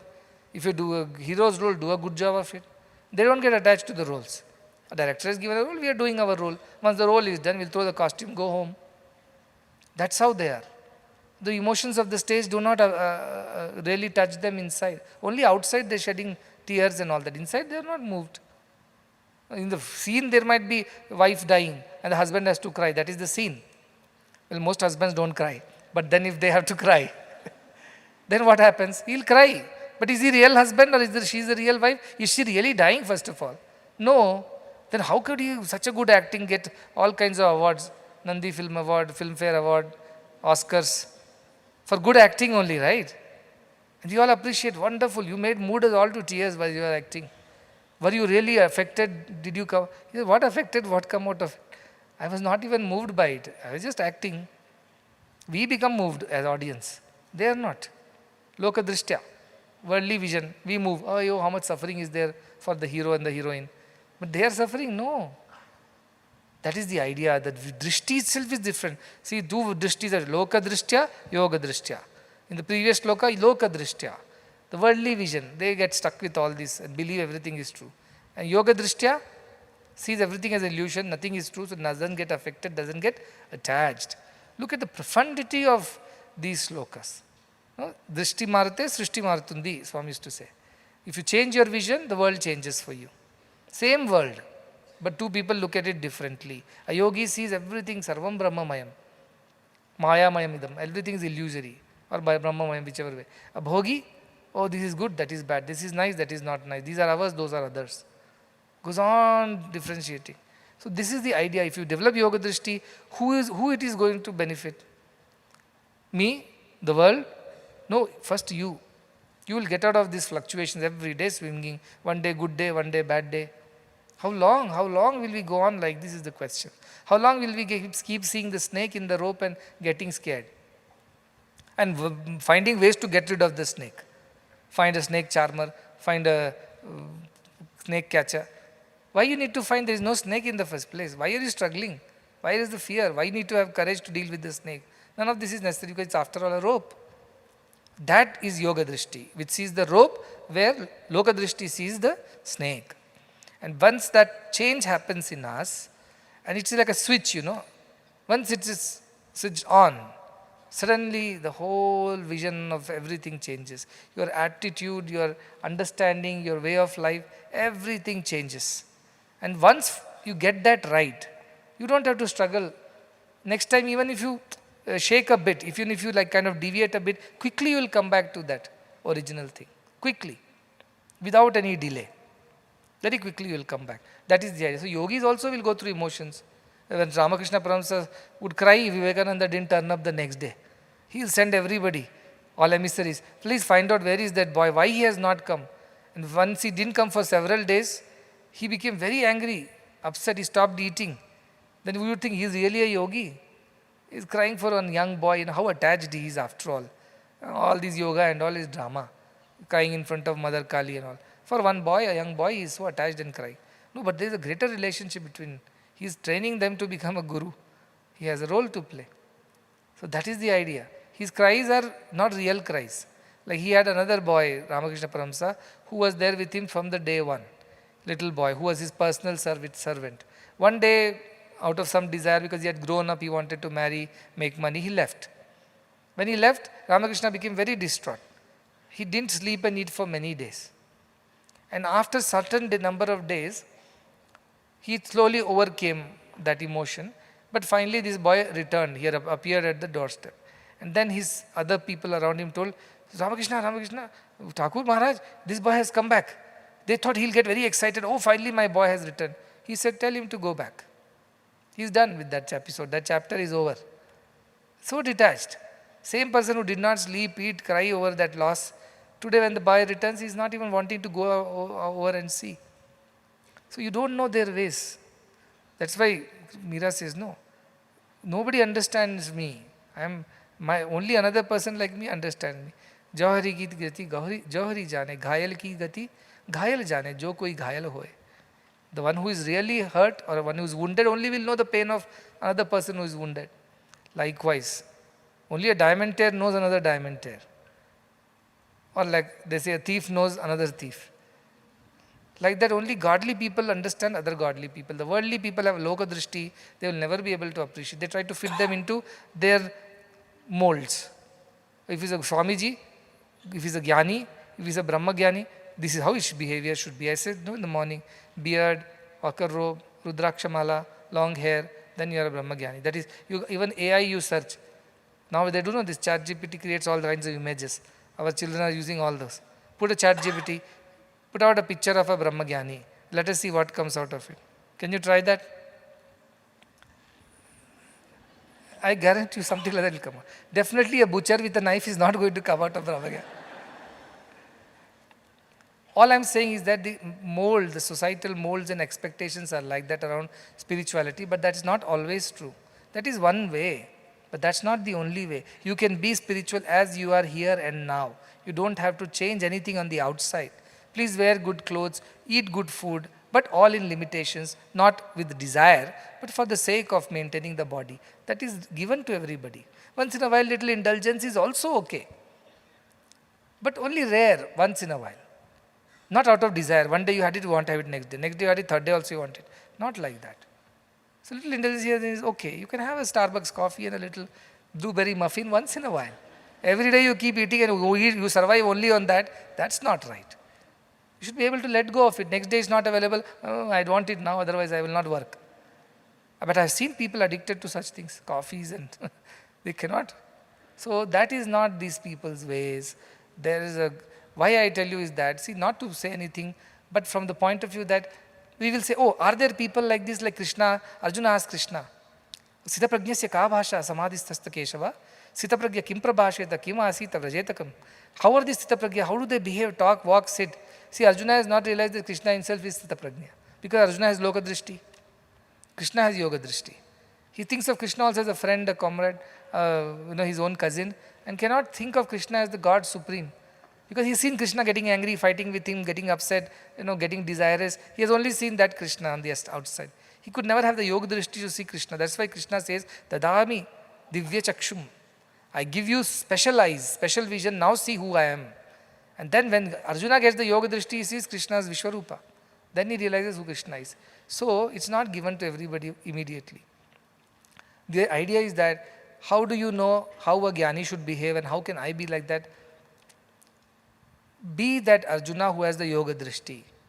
See how things are happening here in this very same place in the ashram. You have example, not only in me, in many people around. They are living like yogis. Some are visible, some are not. But they are unaffected, undisturbed, absolutely peace and equanimous. And great things get done by them. Because they have reached that higher state where none of these rules apply, yet everything they do. And God takes over and does through them. That's why amazing, miraculous things happen. And they asked me yesterday, what is a miracle? How do you define a miracle? I said, miracle is that which humans cannot comprehend and it is beyond human capacity. That's what we call as miracle. But God's powers are infinite, right? Like that, everything looks like a miracle because ordinary people cannot comprehend it. How can you not charge people? How do you run these institutions? How long will you run it? All these questions arise in their mind. I don't know. We don't charge because that's a principle and a policy. How long? I do not know. As long as God wills. They don't like these answers. They say, no, this is not logic. There is no rationale behind you. Are you even a good leader? Do you know what you are doing? You're playing with the lives of so many people who are dependent on this. I am not doing anything. Everything God is doing. And therefore, I will just go with the flow. That is the idea of the Gyanis. And you have examples. See, if you didn't have example, you wouldn't know how does it know, how this Ashtavakra Gita applies. Are there people who are doing things like that? Are there situations in which these can be practiced? You would think like that. But here is right in front of you. You are a part of it. So enjoy this journey. Put efforts. Shraddhavan labhate jnanam. Put efforts, sincere efforts, and attain that wisdom. Got it? Did we get an image? No. That's my photo. Where is the ChatGPT version? See?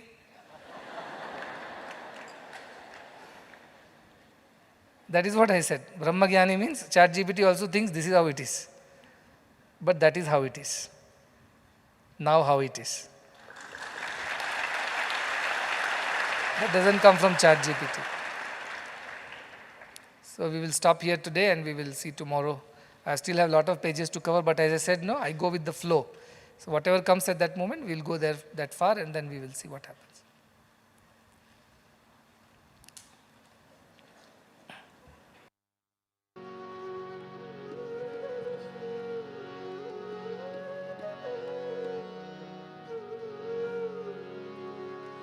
सर्वसुगुण सिंधवे सकल सुजन बंधवे सर्वसुगुण सिंधवे सकल सुजन बंधवे गुरवे मधुसूदनाय महितमंगलम् सद्गुरवे मधुसूदनाय महितमंगलम् दीन दुखित पोषकाय दान धर्म प्रेरकाय दीन दुखित पोषकाय दान धर्म प्रेरकाय सर्वलोकहितरताय सर्वमङ्गलम् सद्गुरवे मधुसूदनाय महितमङ्गलम् वेदनादवर्धकाय विश्वशान्तिस्थापकाय वेदनादवर्धकाय विश्वशान्तिस्थापकाय ब्रह्मज्ञानबोधकाय दिव्यमङ्गलम् सद्गुरवे मधुसूदनाय महितमङ्गलम् सत्य साईनं प्रियाय सत्य प्रेम विग्रहाय सत्य साईनं प्रियाय सत्य प्रेम विग्रहाय नित्य शुद्ध निर्मलाय नित्यमङ्गलम् सद्गुरवे मधुसूदनाय दिव्यमङ्गलम् सद्गुरवे मधुसूदनाय महितमङ्गलम् ॐ जय जगदीश हरे स्वामी सत्य साई हरे भक्तजना संरक्षक भक्तजना संरक्षक पति महेश्वर ॐ जय जगदीश हरे शशिवदना श्रीकरा सर्वा प्राणपते स्वामी सर्वा प्राणपते आश्रित कल्पलतिका आश्रित कल्पलतिका आपद्बान्धव ॐ जय जगदीश हरे माता पिता गुरुदैवमो मरियन्तयु नीवे स्वामी मरियन्तयु नीवे नाद ब्रह्म जगन्नाथा नाद ब्रह्म जगन्नाथा नागेन्द्र शयना ॐ जय जगदीश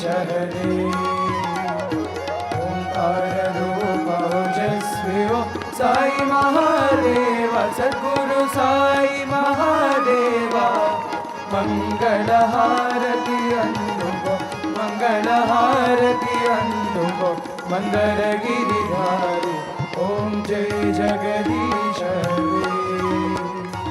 हरे नारायण नारायण सत्य नारायण नारायण नारायण नारायण ओम नारायण नारायण ओम सत्यनारायण नारायण ओम सत्यनारायण नारायण ओम जय सद्गुरुदेवा नारायण नारायण ओम सत्यनारायण नारायण नारायण ओम नारायण नारायण ओम सत्यनारायण नारायण ओम सत्यनारायण नारायण ओम जय सद्गुरुदेवा नारायण नारायण ओम सत्यनारायण नारायण नारायण ओम नारायण नारायण ओम सत्यनारायण नारायण ओम सत्यनारायण नारायण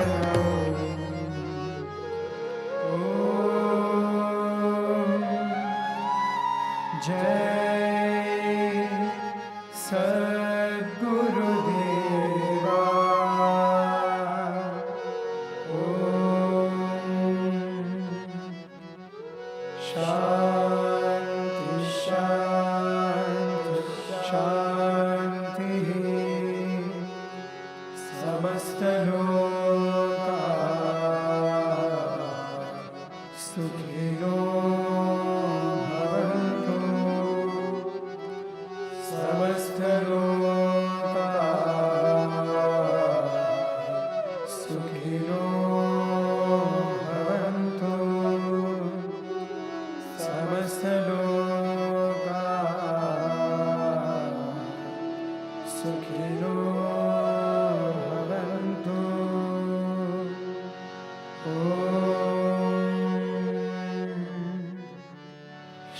शांति शांति शांति जय बोलो भगवान श्री सत्य साई बाबा जी की जय जय बोलो सद्गुरु श्री मधुसूदन साई जी की जय